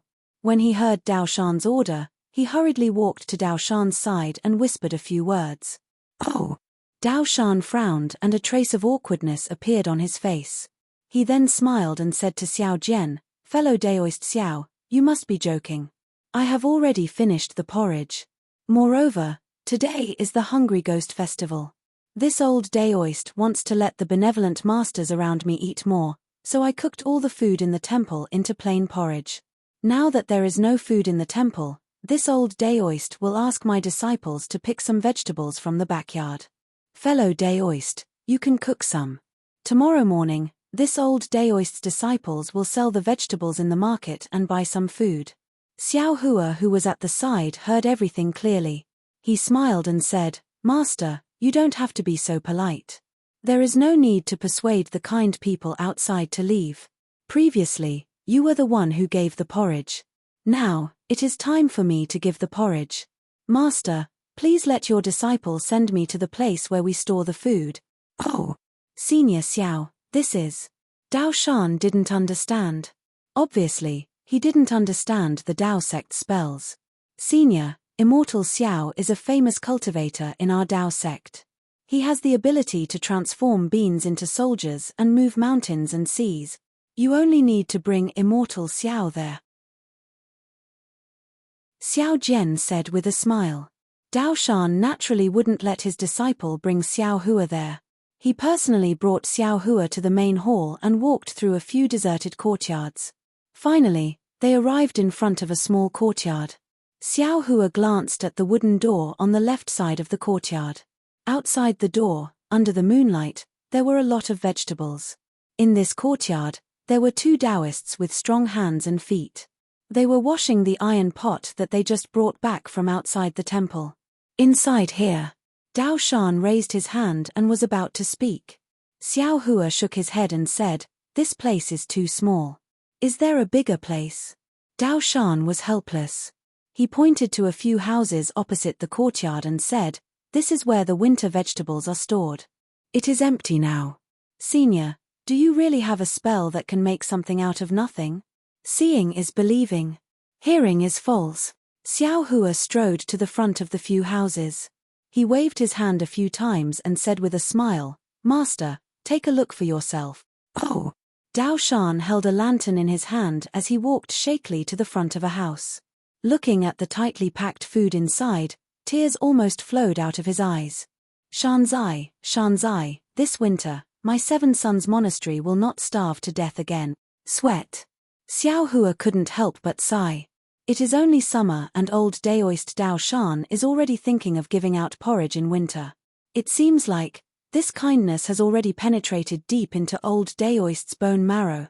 "Quick, disciples. Let's cook some porridge and invite Senior Xiao to eat. Hurry up and cook the porridge with the iron pot. Let benevolent master outside the temple eat his fill," Dao Shan hurriedly instructed. Dao Shan's disciples all went crazy. They looked at the few houses again and again. After confirming that the food inside was piled up like a mountain, they carefully took some of it to the opposite courtyard and let the Daoist cook it. Everyone looked at Xiao Hua with reverence and respect. This was no different from the immortal Xiao Hua in their heart. "Ari, Senior Xiao indeed has divine skills." Dao Shan accompanied Xiao Hua back to the side hall. He said emotionally, "This is something that Junior would never have dreamed of." "What divine skills?" Xiao Hua waved his hand. "It's just that this Xiao has a chenkuan pouch and carries some food with me." Dao Shan really didn't know what a chenkuan pouch was. He only understood after Xiao Jian explained it to him. "Wait till tomorrow. This Xiao will let you see what a true divine skill is." Xiao Hua pretended to be mysterious and said, "Okay, Junior will wait and see." Dao Shan didn't know what Xiao Hua wanted to do. He only smiled and agreed. Xiao Hua looked at the main hall and asked again, "This Xiao remembers that there should be a golden body in the Daoist temple. Why isn't our Daoist ancestor here? Ari, I'll let Senior know." When this matter was mentioned, Dao Shan's face revealed a worried expression. "Tongzhou country was founded by Confucian cultivators and has always rejected our Daoist sect. This Shiluo Ridge originally didn't have any Daoist temples. 100 years ago, it was just a barren slope. All the dirty things in the country were discarded here. Later on, this Daoist ancestor came here and used silver to buy this barren slope. He then built the Qiang temple here. Later on, the king asked about this matter and wanted to demolish the Qiang temple. The Daoist ancestor led a few disciples and went on a hunger strike for 10 days straight. Seeing that our Daoist disciples were determined to keep the Daoist temple, the king was touched and agreed not to demolish the Qiang temple. However, he also didn't allow any golden bodies to be erected in the temple. Thus, the Daoist ancestor placed the spirit tablets of the previous generations of seniors here to worship. He didn't want to erect any golden bodies. Believe in your heart. If you don't believe in it, even if you reconstruct a golden body, it will only be a wedding dress for others. Xiao Hua didn't speak.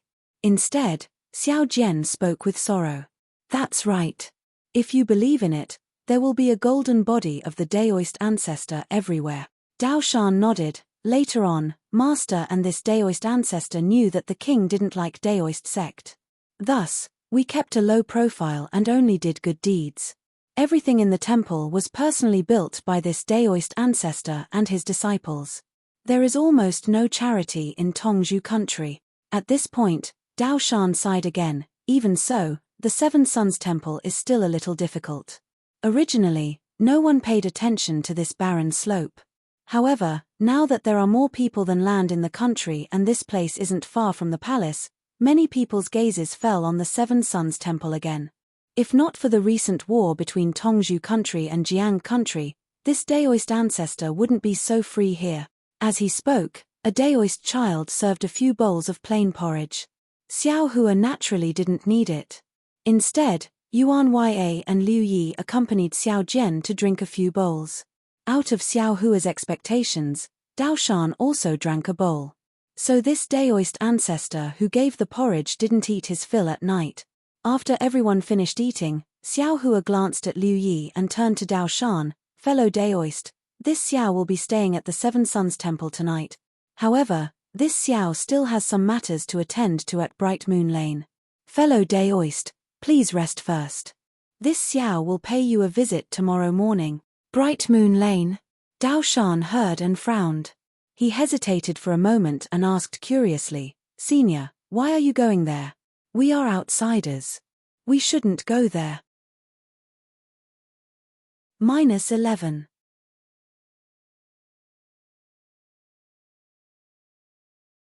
Chapter 3252. Oh. Xiao Hua did not understand. He smiled and asked, I have some primeval stones here and want to go there to do some transactions. Also, I heard that there is an auction there tonight. I want to go there to take a look. I wonder, what is wrong with that?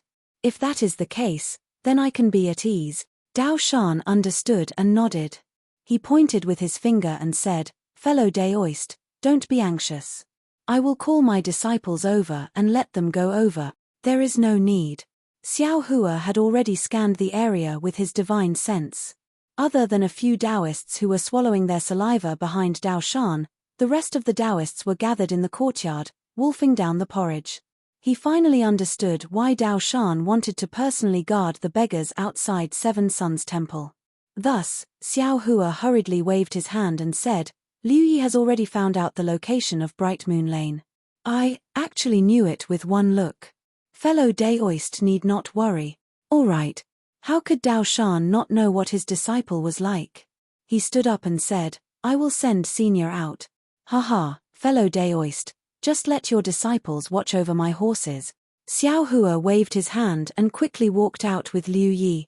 As for Xiao Jian, he was slightly stunned but still hurriedly followed behind. Although he did not have any primeval stones, he still wanted to go to Bright Moon Lane to watch the show. This Seven Suns Temple made him feel like he was looking at something that hurt people. When Xiao Hua stepped out of Seven Suns Temple, he was slightly shocked and felt a little uncomfortable. When he was about to release his divine sense, the beggars who were giving out porridge and eating porridge in front of the door all looked at him. The few people who were waiting earlier hurriedly shouted, Thank you, Immortal Elder, for the porridge. It seemed like the disciples of Seven Suns Temple had already shown off Xiao Hua's immortal method of conjuring food to these beggars. He, no need to thank me, no need to thank me. This is all due to Master Dao Shan's mercy, Xiao Hua said and hurriedly brought Liu Yi and the rest out of Seven Suns Temple. After walking far away, Xiao Hua released his divine sense again and carefully observed Seven Suns Temple. He did not find anything wrong and could not help but feel strange. Strange, is this vigilance? It doesn't seem like it. What kind of sudden impulse? Over the past 100 years, the primordial spirit that Xiao Hua had split into the hand of karma had been comprehending the divination technique given by Juxia. Although this primordial spirit had fused with the hand of karma and had an innate advantage over ordinary cultivators comprehending this divine technique, the divination technique was too profound after all. There was not much difference between 100 years and 10 years. Xiao Hua did not make any special progress in his cultivation. Just like the primordial spirit that had merged with the heavenly Tao and had now turned into a real star, although it had changed from formless to corporeal, and even had the profound mysteries of the origin of Earth, Xiao Hua still couldn't obtain too much from the heavenly Tao. Just like the mountain peak in front of him that pierced the sky, Xiao Hua was looking for a path to climb from the bottom of the mountain. Now, he had found it and was climbing, but this mountain was really too big. After climbing for a day, a year, or even 100 years, compared to the entire mountain peak, it was almost the same. Therefore, although Xiao Hua's heart seemed to have been hit by a sudden impulse, he still didn't understand what it was, nor did he know whether this feeling was good or bad. Could it be that there's something strange about Bright Moon Lane? Xiao Hua frowned slightly. Looking at Liu Yi, Yuan Ya, and Xiao Jian who were following close behind him, he pondered, how about not letting them go to Bright Moon Lane? I'll go and take a look myself.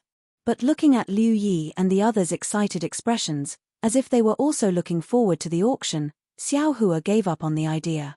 Bright Moon Lane was indeed not far, and they reached it in less than an hour. When he saw the liveliness of Bright Moon Lane, Xiao Hua finally understood Dao Shan's astonishment. It was also on the side of a stream, and this stream was 10 times the size of the one in Seven Suns Monastery. The water of this stream was clear and gurgling. Lotus lanterns were hung on the willows by the shore, and the stream reflected the light of the lanterns.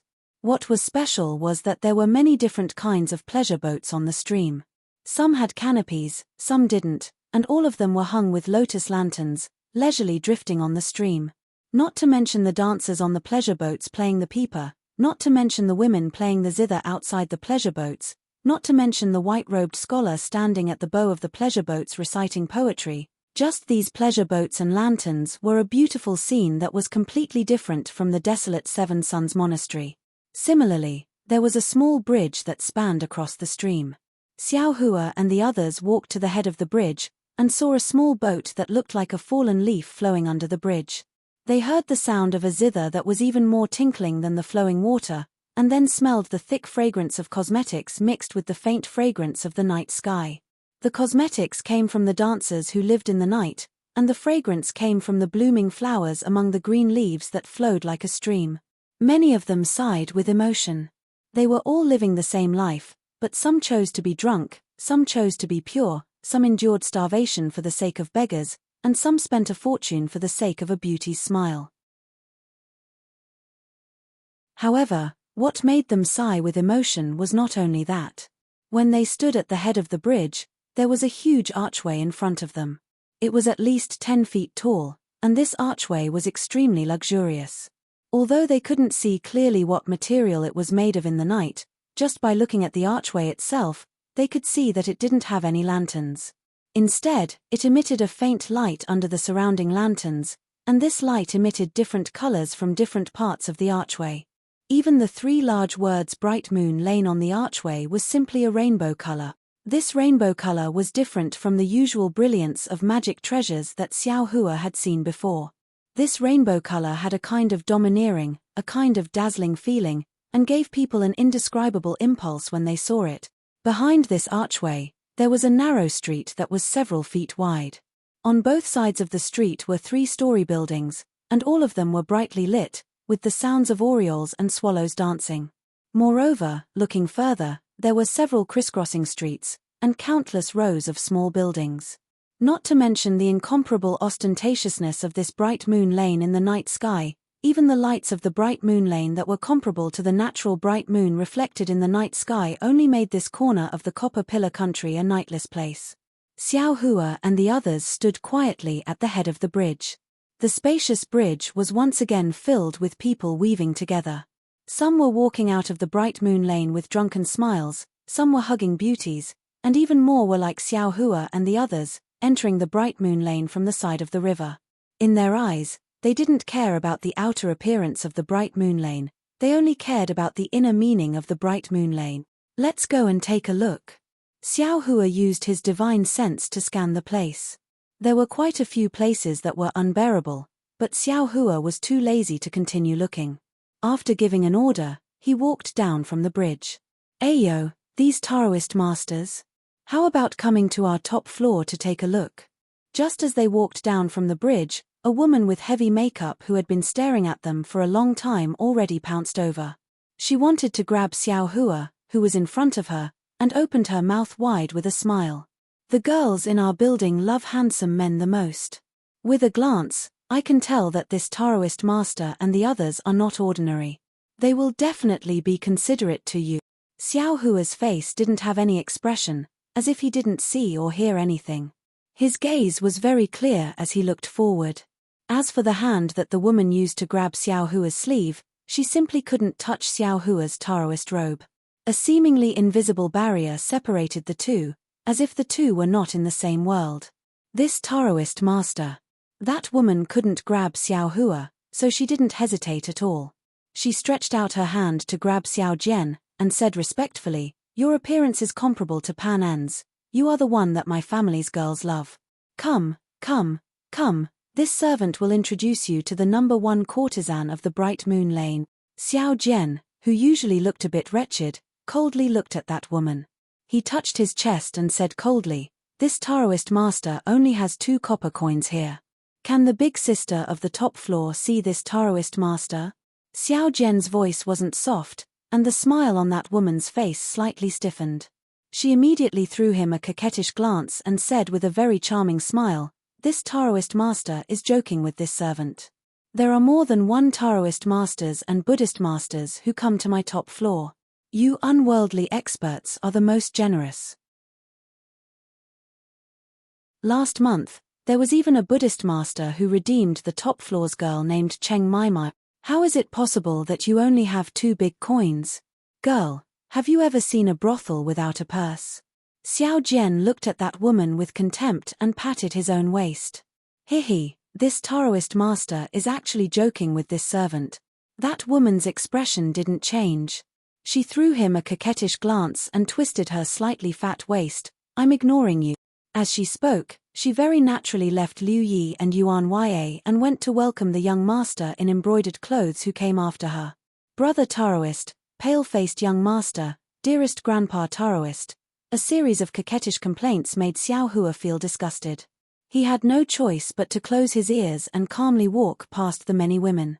Of course, other than those women who ran out to attract customers, the women in the other pavilions in the depths of Bright Moon Lane didn't seem to be outdone. Even though they saw that Xiao Hua and the others didn't even look at the sides, they still called out, hoping that Xiao Hua and the others would stop walking. "Liu Yi." Xiao Hua had no choice but to raise his voice and say, "Quickly go and find out where the auction is." "Yes, this servant will go right now." Liu Yi's mouth was also dry. Hearing Xiao Hua's order, he hurriedly ran out from the back. Sigh, no wonder Master Dao Shan was so surprised. Xiao Hua simply stopped walking and turned to look at Xiao Jian. "This place is indeed not a place that we can come to. Senior must be joking." Xiao Jian said indifferently, "This junior thinks that Bright Moon Lane is no different from Seven Suns Temple. Senior Dao Shan is living here, and these women are also living here. You can't deny the hardships of these women just because of Senior Dao Shan's kindness. Actually, their situation is also very pitiful. Their situation is 10,000 times more sorrowful than Senior Dao Shan's." "Oh." Xiao Hua stared blankly. He looked at Xiao Jian with interest and asked curiously, "What do you mean?" Xiao Jian's current life and experience seemed to be similar to the women in the brothel. He wore a light veil and was hard to understand. His words made Xiao Hua even more puzzled. -11.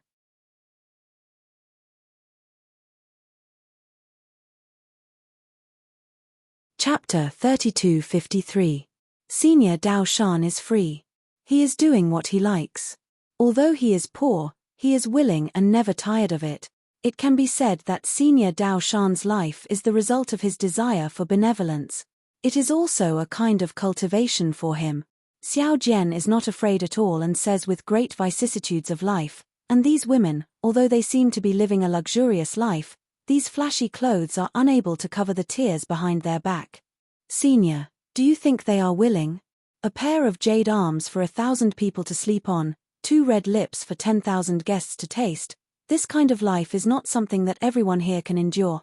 But they have no choice, they have no freedom. They have no choice but to live this kind of life. They have no choice but to give themselves a chance to live. Senior, look behind you. That stream is filled with pleasure boats. Although it is 100 times more beautiful than the stream in Seven Suns Monastery and smells 10,000 times more fragrant, but Junior can say with certainty that there are more bones buried in this stream than in Seven Suns Monastery's stinky river. Those women who are unable to endure the loneliness, unable to endure this birdcage-like life, unable to see their own hope, unable to see a trace of sunshine that belongs to them, most of them would choose to bury their past in this seemingly clear stream. Senior, they are actually the most pitiful worms. Xiao Jian sighs. Compared to them, Senior Dao Shan is living in an immortal palace. He he. Xiao Hua laughs and looks at this Daoist who has countless stories and says, "Rather than choosing to be buried here, why not wash away all the dirt? They have the courage to leave this world, why don't they have the courage to leave Bright Moon Lane? Rather than saying that they are pitiful, it is more like they chose to be pitiful and chose to escape." The heavens have always been merciful and always leave a way out for people. If they don't find the right way out, what can others do? Senior, leaving this luxury and going from complicated to simple, is this something that ordinary people can do? Xiao Jian knows that Xiao Hua does not understand and says again, in this bright moon lane, it is extremely difficult to regain one's freedom. Death is much easier than freedom, perhaps. Xiao Hua had lived for so many years, but he really didn't understand the inner workings of the brothel. Naturally, he didn't understand what Xiao Jian was saying, but he still chose to believe. Being a person, no matter where, is extremely difficult. Taoist priest. Liu Yi ran over from afar, his face covered in makeup. Afraid that he had been taken advantage of by others, he shouted, I've already found out that the auction will be held at Zhai Xinglu Taoist priest, please follow me there. Zhai Xinglu. Ha ha. What a big tone. Xiao Hua smiled and waved his hand. Lead the way. This Xiao wants to see what kind of grandeur this Zhai Xinglu has. However, the style of the secular world naturally could not compare to the style of a cultivator. Although there was a tall pavilion that stood out from the rest of the three-story pavilions in Bright Moon Lane, the pavilion was also decorated with flying dragons and flying phoenixes. Xiao Hua did not know which calligraphy master had written the word star-plucking pavilion on the signboard, but when he looked at it, he could not help but feel disappointed. Ph, it's only SOSO. Xiao Hua looked at the brightly lit Zhai Xinglu and said indifferently, Immortal Elder. Xiao Jian looked at Zhai Xinglu and seemed to think of something. He frowned and hurriedly said in a low voice, This junior seems to have some impression. This Zhai Xinglu's origin is somewhat unusual. Oh, what's unusual about it? This junior remembers that there seems to be a Zhai Xinglu in the state of Danliang, Xiao Jian said in a low voice. Of course, this matter is too small for this junior to remember clearly. Back then, there seemed to be some alliance that wanted to build this Zhai Xinglu in the state of Danliang. This junior only took a look. As for whether it was built or not, this junior has already forgotten. If it's in the state of Danliang, the state of Bronze Pillar also has it. Maybe the state of Shi and the state of Jiosha also have it. Millimeter, this Xiao understands. Xiao Hua snorted. Who cares about its origin? This Xiao is only here to trade. I don't intend to tear down this Zhai Xinglu. Why won't they let this Xiao in? Moreover, since this Zhai Xinglu is able to sell vitality stones, there must be someone supporting it. Without any origin, how is it possible? Yes, this junior is only reminding senior. Xiao Jian said with a smile.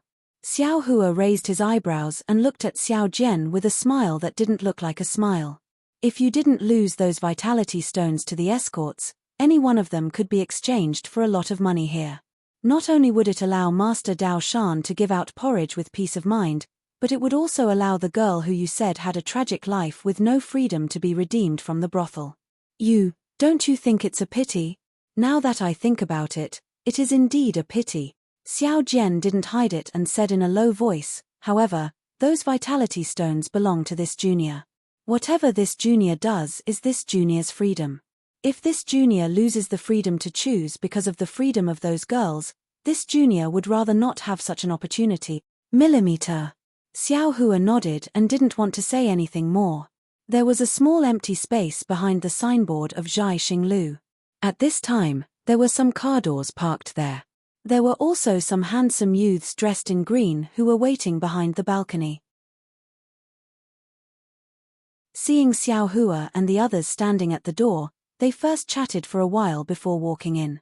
How could they not know that these were Taoist priests who were participating in the auction? There were already two youths dressed in green who had smiles on their faces and quickly walked up to welcome them. However, before they could open their mouths and before Xiao Hua and the others could get close to the balcony, a hissing sound like a dragon's roar came from the left side of Xiao Hua and the others. It was the opposite side of where Xiao Hua and the others came from. Oh! Not only were the youths in green shocked, even Xiao Hua was stunned.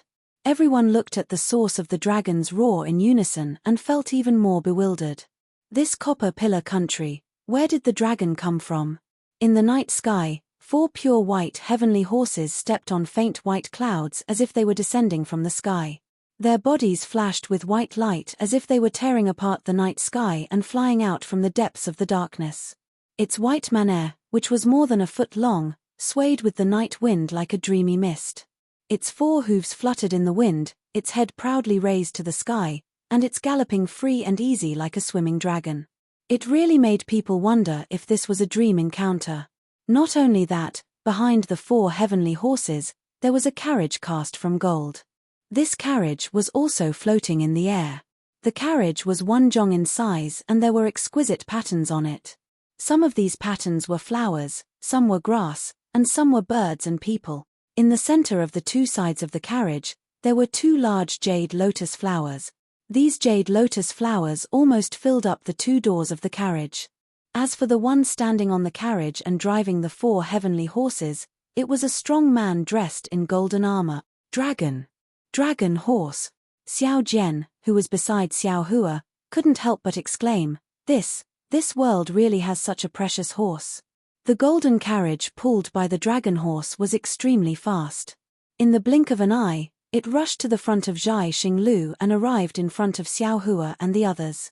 The dragon horse was about to crash into Xiao Hua, but Xiao Hua didn't seem to have any intention of moving out of the way. Daoist.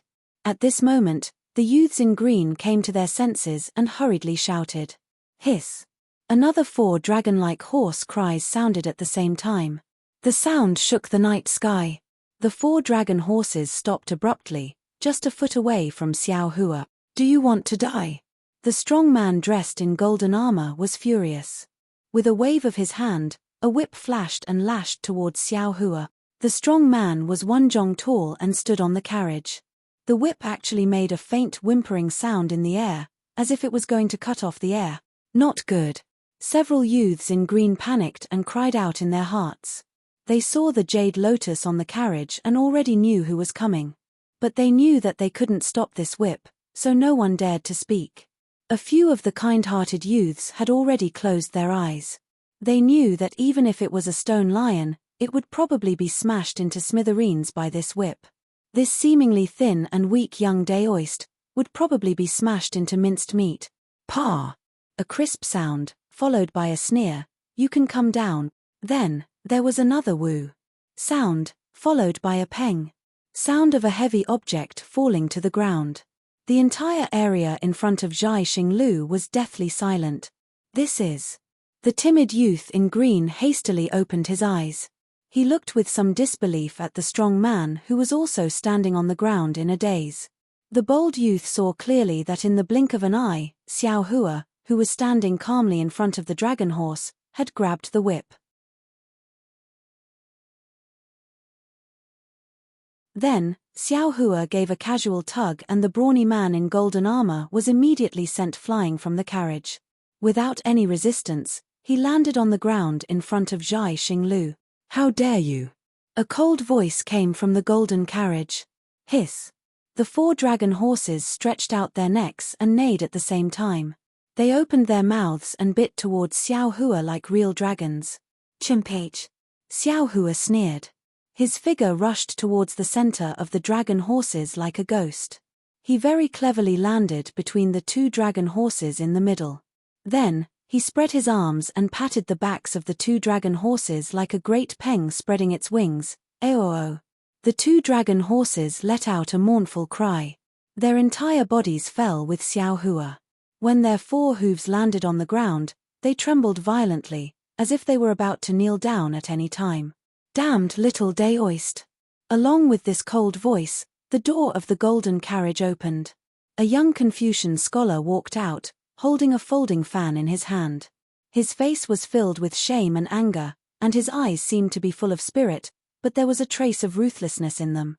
Ayo, young Master Duanmu, you've finally come. Just as this young Confucian scholar was about to walk towards Xiao Hua, an extremely loud and clear voice came from below the signboard of Zhai Xinglu. Then, a similarly dressed middle-aged Confucian scholar quickly walked over. His face carried a smile like a spring breeze. -11.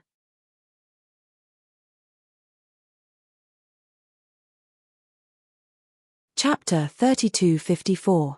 When the young master named Duanmu saw this person, he had no choice but to stop and hide the anger on his face. He cupped his hands and said, "Greetings, Brother Zhu. I merely came to take a look. How could I dare to trouble you to welcome me? Young Master Duanmu is an honored guest of Zhai Xinglu. When I heard the neigh of the dragon horses, I knew that young Master Duanmu's golden carriage had arrived. In this world, who else but young Master Duanmu could have dragon horses? Who else could sit in a golden carriage?" Brother Zhu chuckled and appeared to be flattering, but his words were laced with an indiscernible flattery. "Since young Master Duanmu has arrived, how could I not welcome you? Hihi, I thank Brother Zhu."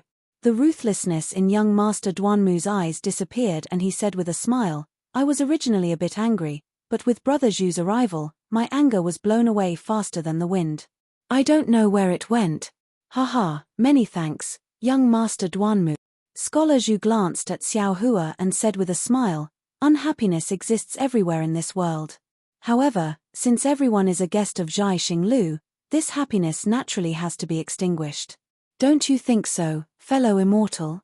Xiao Hua had already retracted his hand when he came out. He slowly walked out from the group of dragon horses. Those dragon horses were obviously afraid of Xiao Hua. They actually retreated a few steps. Although they were still as unruly as before, there was a trace of fear in their eyes that understood human nature. When Xiao Hua heard Scholar Zhu's words, he cupped his hands with a smile and said, "Fellow immortal Zhu is right. There is no such thing as happiness or unhappiness in this world. It's only a matter of whether someone brings it upon themselves. I only came to Zhai Xinglu to broaden my horizons. I won't bring unhappiness upon myself. Haha, fellow immortal is right. As expected of an otherworldly expert, this one is convinced." Scholar Zhu hastily laughed when he saw young Master Duanmu become unhappy after hearing some of his words. He pulled on young Master Duanmu's sleeve and said, "Let's go. I'll take young Master Duanmu away from this unhappy place. Daoist Master, please." Seeing that Xiao Hua wasn't stingy with young Master Duanmu, several youths in green clothes hastily and respectfully welcomed him. Although their smiles were similar to before, the fear in their eyes was no longer fake. "Ian, lead the way." Xiao Hua waved his hand indifferently and glanced at the golden whip that he had just thrown on the ground. The fist-thick whip was curled up like a venomous snake, not moving at all. On the other end of the whip, the burly man in golden armor was standing there in a daze, not moving at all. Just like the whip, he had lost all of his spirit and energy. After Xiao Hua followed the green-clothed youth into Zhai Xinglu, the burly man laughed coldly. He took off the golden helmet that covered his face, revealing a vicious expression. Then, with a grab, the golden whip landed in his hand. With a casual wave, it streaked across the air like an awakened python and wrapped around Huang Jinjia's waist. "Come here."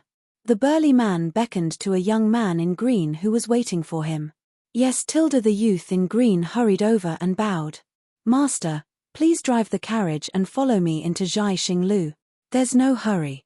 It's not like I don't know how to get in."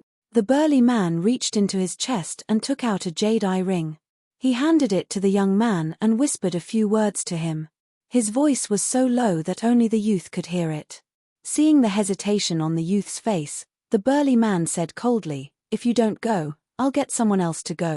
Don't blame me for not giving face to Zhai Xinglu." "Yes, I know." The youth clenched his teeth and nodded. "I'll go now." "Good, that's a good boy. I'll dote on you too." The burly man reached out and patted the youth's shoulder. The youth trembled and almost fell to the ground. Not sure if it was because the burly man was too strong, or if the burly man's words were too powerful. Walking past the huge shadow of Zhai Xinglu's signboard, Xiao Jian was worried and said softly, "Senior, you were a little impulsive just now." "Oh." Xiao Hua smiled and said curiously, "Fellow Daoist Xiao is considered experienced and knowledgeable. You can't be so petty, right? You even approved the construction of Zhai Xinglu back then. You were also the ruler of a country." A bitter smile appeared on Xiao Jian's face as he said, "Times have changed.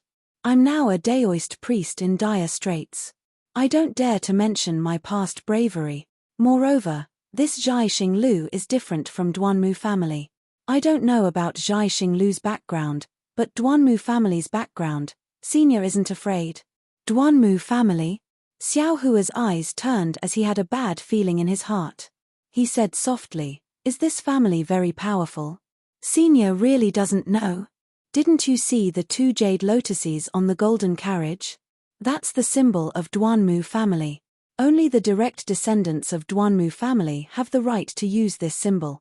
This time it was Xiao Jian's turn to be shocked.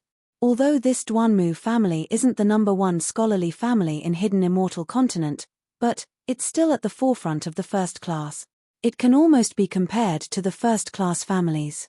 Not to mention that you and I are unable to contend against them in our current situation. Even if we use the power of a country, it would still be hard to match them. Oh, Senior, please don't blame Junior for being straightforward. Junior can't see through your cultivation, but even if you've reached the 6th or 7th grade of elemental energy, you still wouldn't be a match for Duanmu family. Oh. Xiao Hua was even more puzzled. If the family's power is so huge, then what about the scholarly sects? Like country she's Chongyun sect. How many classes are the families divided into? What are the first class? What are the second class? My lord. Xiao Jian, who was at the side, was completely dizzy. He stole a glance to the left and right. There weren't many people who came to Zhai Xinglu. At this moment, there were only a few carriages in this empty space. The youth in green was leading the way in front, so Xiao Jian lowered his voice and said, "Senior, you've really been cultivating overseas all this time. But even overseas, Hidden Immortal Continent's 4 major families, Dongfang, Shimen, Nangong and Beiming, have existed since ancient times. How can you not know? Those so-called scholarly sects are merely clowns. How can they be compared to the profound heritage of scholarly families? However, Junior isn't a scholarly cultivator. My Danliang country was also a Dao sect in the past. Junior doesn't understand the specific situation of these scholarly families. I only know that these scholarly families are divided into 9 classes. Each class is divided into 2 levels, the first class and the second class. The 4 major families that Junior mentioned just now are the first class and the second class. Junior doesn't know which ones exactly. These scholarly families are the true masters of Hidden Immortal Continent. Alas, now isn't the time to talk about it in detail. When there's time in the future, Junior will explain it in detail to Senior. Damn it, so that's how it is. Xiao Hua bitterly smiled. He always thought that scholarly cultivators were similar to Dao sects. Those scholarly sects like Chongyun sect and Tianji sect were the same as the cultivation sects of Xiaoyu continent. They were the mainstream of Hidden Immortal Continent's cultivation. But he didn't expect that this so-called scholarly families were the true behemoth. Sweeping a glance at Xiao Jian, who had a bitter expression on his face, Xiao Hua knew that what he said was the common knowledge of Hidden Immortal Continent. Everyone should know about it, especially cultivators like him. He also couldn't blame Xiao Jian for not reminding him. Anyone who saw that divine dragon horse and that golden carriage wouldn't know that this was the appearance of the peak character of Hidden Immortal Continent. Those people couldn't wait to hide. Instead, he had a dispute with them. Moreover, looking at the appearance of that muscular man wearing golden armor, he didn't seem to be willing to let the matter go. It was really troublesome. Senior. Xiao Jian's previously upright face began to look shifty. He looked left and right and said in a low voice, Junior saw that this Duanmu Gongzi wasn't a broad-minded person. Just now, he was restrained by this Zhu Gongzi and couldn't get angry. But that Zhu Gongzi's meaning was obvious. Since it was Zhai Xinglu's guest, he wouldn't let Duanmu Gongzi take action. But if Zhai Xinglu left, he definitely wouldn't care. Junior saw that the coachman didn't drive the carriage in. Maybe he's doing something outside. We might as well take advantage of this opportunity. Although Xiao Jian didn't say the word slip, Xiao Hua understood. Even Liu Yi's face showed the same expression. He. Xiao Hua sneered, we came here on behalf of Dao sect. If we don't even enter Zhai Xinglu's door, wouldn't our Dao sect's reputation be thrown away by us? Dao sects. What reputation does Dao sects have? How come I don't know about it? Xiao Jian muttered, Dao sect's reputation is worthless compared to brothel girls, right? What did you say? Xiao Hua frowned. When Xiao Jian heard this, he hurriedly laughed, hehe, nothing. Senior, Junior just felt that, compared to your previous cautiousness, is rather different. Is that so? How come this Xiao doesn't know? When you first came to River Tide Temple, you acted exactly like an ordinary person. Junior even thought that you were sent by someone else. Even when facing the bald donkeys from Xiaojin Temple, you were still extremely humble. With your methods of dealing with bandits, you didn't even need to lift a finger. Even that pet beast of yours could completely exterminate the monks from Xiaojin Temple. You even used an extremely ugly wooden club to scare them. Xiao Jian laughed. But what about today?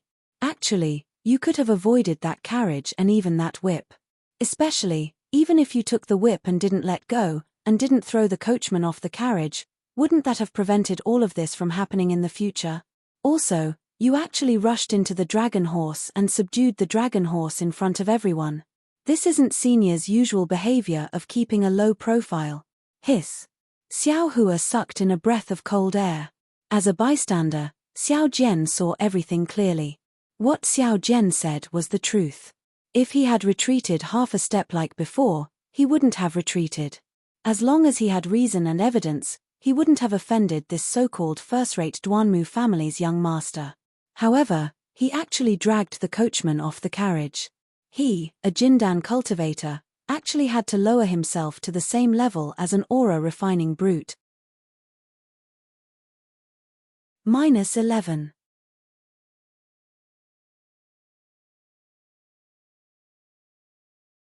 Chapter 3255.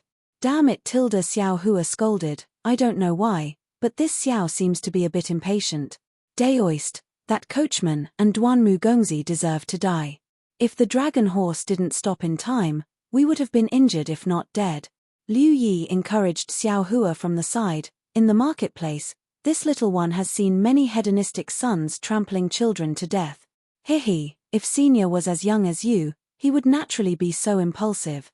Xiao Jian laughed, but Senior is a successful cultivator, you can't be impulsive. Perhaps. Senior saw Dao Shan's predicament and saw the prosperity of Bright Moon Lane and felt resentment. That should be the case. Xiao Hua thought for a moment and immediately understood, nodding slightly. Although the reaction of the whip was only a slight tremble, the difference was huge. He had never been impulsive, at this moment. He could only explain it this way. Xiao Hua understood, but in reality, was this matter so simple? Was it because of these reasons of material joy and personal sorrow? Then, Liu Yi blinked his eyes and muttered in a low voice. Don't care about this. Xiao Hua waved his hand and looked at the Zhai Xinglu that they had already reached. When a horse reaches the mountain, there will be a path. With so many people watching, how can we easily leave? Of course. Xiao Hua changed the topic and laughed. Even if we want to leave, we must first step into the Zhai Xinglu, then we can talk. As he spoke, Xiao Hua's eyes began to look around. Hehe, Daoist, you and the others go in first. This little one will look around, or see if there is a back door in this Zhai Xinglu. Liu Yi followed behind Xiao Hua, laughing and saying a few words. He immediately walked to the side and faced a young man in green clothes not far away. Seeing Xiao Hua return to his previous vigilance, Xiao Jian's hanging heart also settled down. Xiao Hua could fly, and he also had an extremely powerful pet to rely on. Xiao Jian, other than the remnants of his divine sense, had nothing else. It was impossible for him to protect himself. If Xiao Hua had a conflict with Duanmu Gongzi, Xiao Hua would bear the brunt of it, followed by Xiao Jian. Therefore, Xiao Jian absolutely did not want Xiao Hua to go against Duanmu Gongzi, no matter from which angle. Oh, this star-picking tower can actually block the probing of divine will. Xiao Hua looked at the huge screen in front of Zhai Xinglu's door and scanned it with his divine perception. He was somewhat surprised. But this seems to be the so-called primordial array of Confucian cultivators. Although it also uses the spiritual qi of heaven and earth, the fluctuations are not similar to my Dao sect's formation. It looks a little crude. If I were to use the secret art of the sun-shrouding art, this essence formation might not be able to block my spiritual sense. With that thought in mind, Xiao Hua stepped into Zhai Xinglu and his gaze landed on the screen in front of him. Xiao Hua had only been thinking about Zhai Xinglu's primordial array and had not noticed the screen. But when his gaze swept across the screen, he saw specks of starlight and pieces of moonlight falling on the screen like falling frost. His gaze was instantly drawn to it. Moreover, when his gaze landed on the screen, it was as if he saw a giant hand rising from the stars and moon and grabbing at the thousands of stars in the sky. Hiss. Xiao Hua's divine perception naturally could not fall into it, but at this moment, Xiao Hua felt that his divine perception was showing signs of rapidly dissipating. In particular, there were two spots on the screen that immediately alerted Xiao Hua. Xiao Hua could not help but gasp as his heart turned upside down. Although this giant hand cannot be compared to the karmic hand in my space, it is still inferior to the karmic hand in my space. However, the trajectory of this giant hand picking the stars is a little similar. It is even more powerful than the nascent soul hand of the Dao sect on the Dawn Rain continent. This Zhai Xinglu is actually this powerful. Although the nascent soul hand is extremely powerful, that is because the nascent soul communicates with heaven and earth, uses the power of heaven and earth spirit chi. Compared to the abstract, indescribable, principles or rules, this giant hand contains, it is far inferior. Just a screen from Zhai Xinglu is already so imposing. No, that's not all. Just a screen from Zhai Xinglu in the Copper Pillar country in Yu province is already so powerful. Then what kind of a monster is the so-called alliance? Oh, perhaps. Thinking of this, Xiao Hua was somewhat enlightened. The first-class Duanmu family actually gave such face to a scholar like Brother Zhu, to Zhai Xinglu. Perhaps this Zhai Xinglu is controlled by one of the four great families. Also, the light of the stars and moon is being grasped by this giant hand. This rule is so powerful that it seems to be able to absorb the power of the stars and moon, although I can also absorb starlight from the extraterritorial domain. Other than knowing that it can be used in alchemy, I know nothing else. This Zhai Xinglu placing this screen here, what does it mean?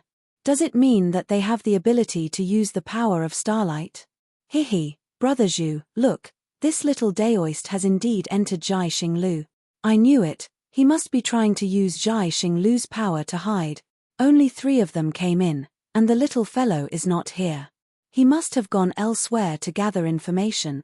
In a rather luxurious room in Zhai Xinglu, young Master Duanmu held a luminous goblet in his hand as he took a sip of the blood-red wine. Scholar Zhu was also holding a goblet of wine. He smiled as he looked at a bronze mirror in front of him. The bronze mirror reflected the scene in front of Zhai Xinglu.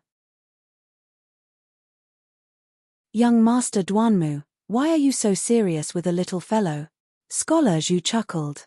It's just a dilapidated daoist sect and a little daoist with some strength. Hee.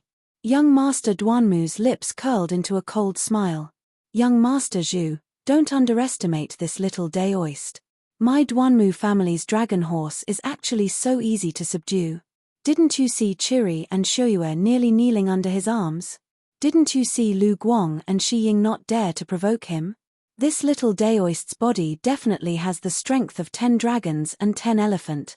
Oh, the Buddhist sect's mighty Vajra? Young Master Zhu was taken aback and asked curiously, I've never heard of any daoist divine ability of dragons and elephant. This isn't something I should know. Young Master Duanmu shrugged. Actually, to be honest, it was Archio's rashness. This fellow shouldn't have raised his whip so casually, hehe, as long as young Master knows. Young Master Zhu laughed and raised his luminous cup to young Master Duanmu. The two took a sip. What a pity. This little daoist's luck isn't good. After a mouthful of wine, young Master Duanmu glanced at the bronze mirror and said regretfully, it's fine if he grabbed Archio's whip, but I would definitely reprimand Archio. Who wouldn't do such a thing to save face? But he just had to drag Archio down from the golden carriage. If it was a month ago, it wouldn't have mattered even if he had dragged Archio down. He's just a golden armored soldier. With young Master Zhu's words, I might not lower myself to the same level as him. Could it be? Young Master Zhu's curiosity grew as he asked curiously. Young Master Duanmu's tone became even more regretful. What a pity, because of Archio's loyalty, the clan changed his surname a month ago. Now, Archio's name is Duanmu Chio. Sigh. Young Master Zhu sucked in a breath of cold air as if he had a toothache. He looked helplessly at the bronze mirror and said with pity, "Poor little Daoist. This is the face of the Duanmu clan. Even if young Master Duanmu doesn't want to pay attention to it, I'm afraid you can't back down now." Hey! What's this little Daoist doing? Why is he standing in front of the screen motionless? However, when young Master Zhu saw Xiao Hua standing in front of the screen and quietly looking at it, he couldn't help but be shocked. The wine in the luminous cup in his hand suddenly spilled out.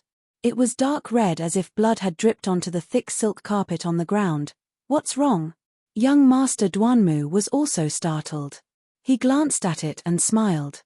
This fellow is probably thinking, should he go in or go in? Or what should he do?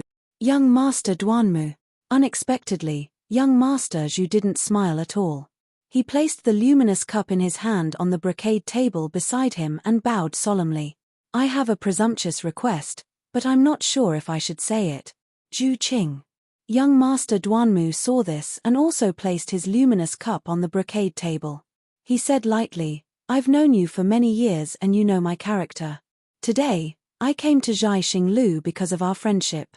If it were any other matter, I would have just laughed it off. But this concerns the reputation of the Duanmu family.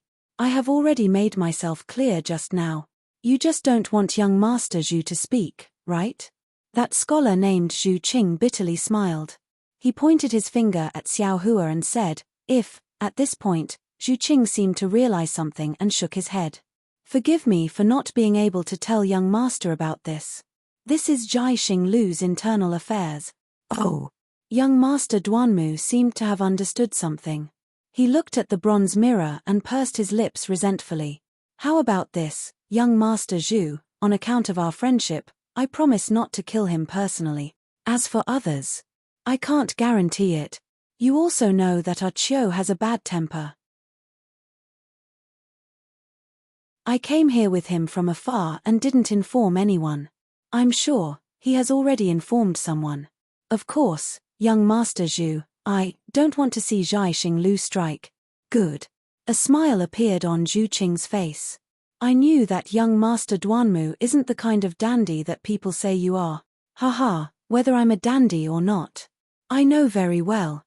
Young Master Duanmu stretched lazily and said, "The auction will start in an hour. I'll go down and take a look first." "Okay." Zhu Qing nodded and said, "Young Master, please go ahead. I have important matters to attend to and can't accompany you. Go ahead, do your thing." Young Master Duanmu waved his hand casually. "I hope that the next time I see you, you won't be in bronze pillar state." -11.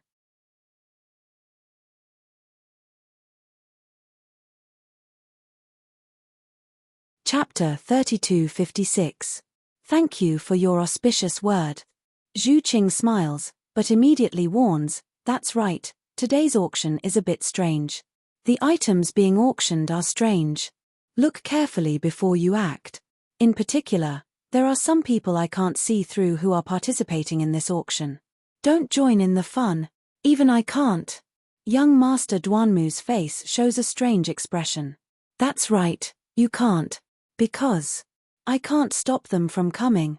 Zhu Qing says word by word, then hurriedly leaves. Today is really strange. Looking at Zhu Qing's back, young Master Duanmu looks at the bronze mirror again. In front of the screen, Xiao Hua has already left.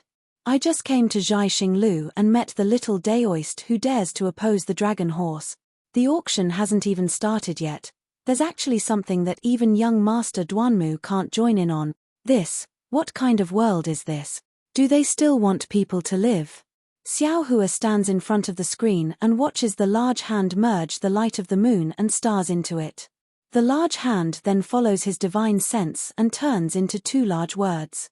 Yes, in the end, Xiao Hua already realized that everything on the screen moves according to his divine sense. Seeing the two large words star and moon appear on the screen and dissipate like stardust, Xiao Hua seems to understand something. Star and Moon Alliance. This is the Star and Moon Alliance that Xiao Jian mentioned. Senior.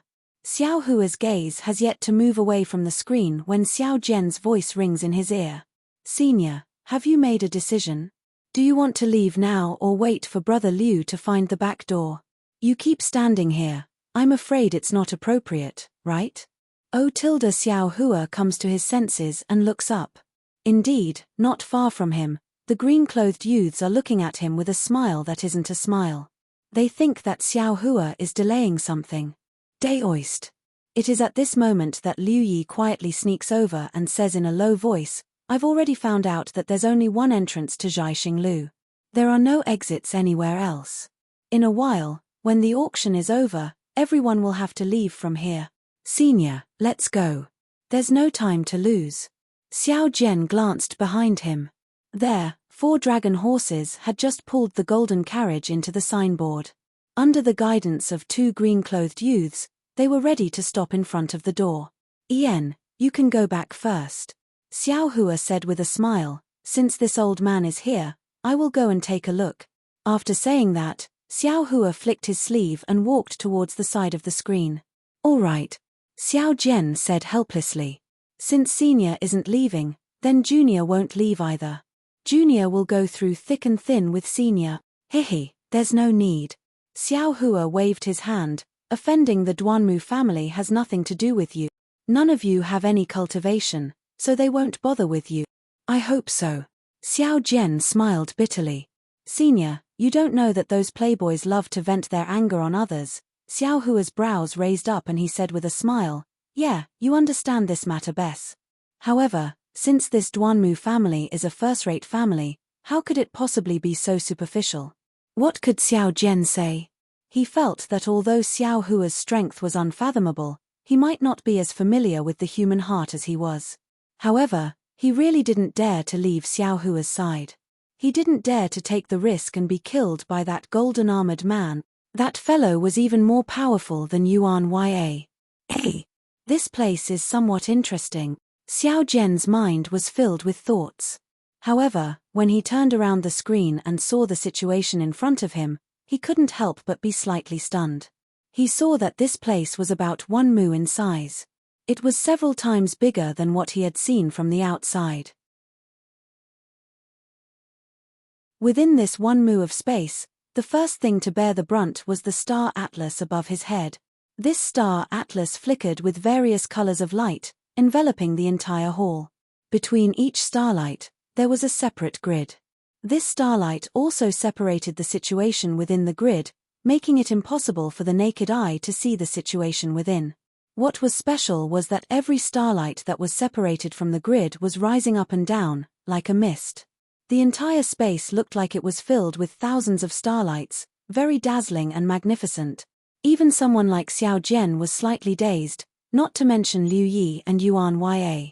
They were like country bumpkins with their mouths wide open and their eyes filled with amazement. It looked as if they wanted to dig out their own eyeballs and throw them into the starlight. Daoist priest, this way please. Since Xiao Hua and the others had moved, the cyan-clothed youth also moved.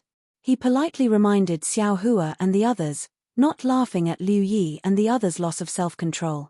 The cyan-clothed youth pointed to a white jade door. The sparkling and translucent milky white jade was erected at the side of the screen.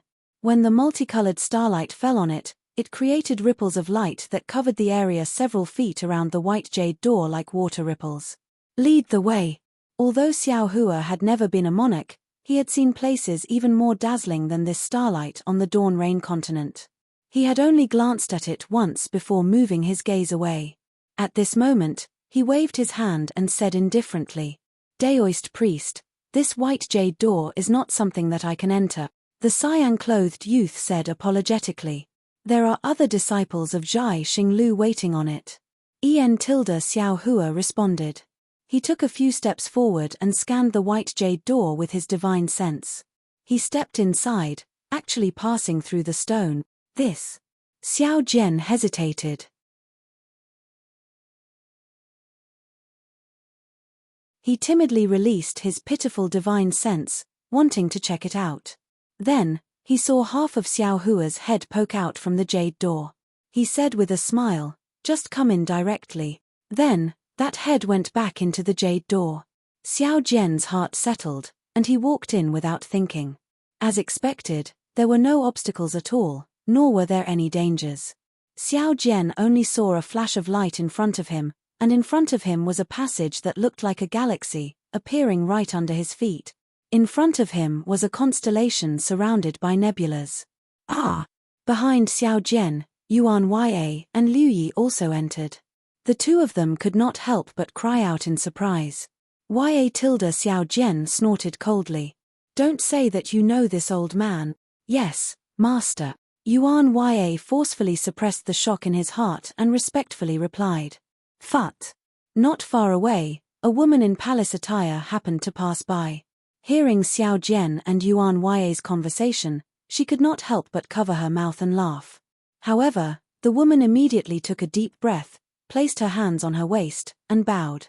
She respectfully said, "Fellow Taoists, if you wish to enter the Star Palace to trade, please pay a low-grade origin stone." "Oh, isn't this the auction?" Xiao Hua was naturally the first to ask. Reporting to Daoist Priest, the woman said with a smile, "Our Zhai Xinglu's auction will be held in Xinglu in an hour. This is only the Star Palace for ordinary transactions. There are many fellow Taoists like you. They did not come to the Star Palace to participate in the auction. Their purpose is to trade with other fellow Taoists. If you want to enter the Star Palace to trade with them, you have to pay a primal stone in exchange for a star token. Only Taoists with star tokens can enter the Star Palace." "Ah! A low-grade primal stone." Xiao Jian was flabbergasted. "Why doesn't your Zhai Xinglu rob people? That's too expensive. If I want to trade with others, I can do it outside. Why must I do it in your Zhai Xinglu's Star Palace?" "Hehe, Daoist Priest is right. It's only in this Star Palace that no one will rob you. My Zhai Xinglu can guarantee the safety of the items you trade inside." The woman was not angry at all. "Of course, my Zhai Xinglu cannot guarantee the authenticity of the items you trade. A low-grade primal stone can be traded inside, right? Search the Star Palaces one by one." Xiao Hua asked again. "If we also want to make a small Star Palace like this, how many primal stones would we have to pay if we took out our items to trade?" 10 low-grade primal stones, the woman answered cleanly. 10 low-grade primal stones. Not one mid-grade primal stone? Xiao Hua stared blankly, then understood. The primal stone exchange in Hidden Immortal Continent might be different from Dawn Rain Continent. Thinking for a moment, Xiao Hua waved his hand and took out a mid-grade primal stone from the space. He handed it to the woman and said, "Give me 4 star tokens, the kind that can only be traded with others." "Yes." Seeing Xiao Hua being so generous, the woman was very happy. But when she took the primal stone from Xiao Hua's hand, she smiled bitterly and said, "If I'm not wrong, Daoist Priests should be a mid-grade primal stone. Do you have any low-grade primal stones?" "I don't have enough low-grade primal stones to give Daoist Priests." "Oh, right." Xiao Hua thought of something and asked, "Can Zhai Xinglu exchange primal stones for gold and silver?" "Of course." The woman nodded. Could it be that Daoist Priest wants to use this primal stone to exchange for some gold and silver? "Yes, exchange the rest for silver." "Then please wait a moment," the woman said with a smile. "I will exchange for you now. However, Zhai Xinglu takes a 10% cut to exchange for gold and silver." "I hope Daoist Priest will forgive me." "Oh, how much silver can one low-grade primal stone exchange for?" Xiao Hua, who had always been stingy, felt a little heartache. "I'll let Daoist Priest know that one low-grade primal stone can be exchanged for 10 taels of gold. If Zhai Xinglu takes 1 tael, Daoist Priest will actually get 9 taels of gold. This, outside, one low-grade primal stone can be exchanged for 15 taels of gold." Xiao Jian said with some displeasure. "Why is your Zhai Xinglu so shady?" "Hehe, Daoist Priest, it's up to you. Hearing this, the woman stood still and looked at Xiao Hua, then at Xiao Jian. This is my Zhai Xing Lu's rule. However, I advise Daoist priest that it's safer to exchange at Zhai Xing Lu. Others may not have so much gold. Millimeter, go ahead and exchange quickly. Xiao Hua waved his hand, indicating for the woman to leave. Then he glared fiercely at Xiao Jian. Xiao Jian hurriedly nodded, knowing that Xiao Hua hated him for losing those primal stones. Yes, even if one low-grade primal stone could be exchanged for one tael of gold, how much gold could he exchange for with so many primal stones? He had lost so much gold. 11. You're tuning in to the Celestial War YouTube channel. Don't forget to subscribe and join us on this journey to catch the most captivating stories.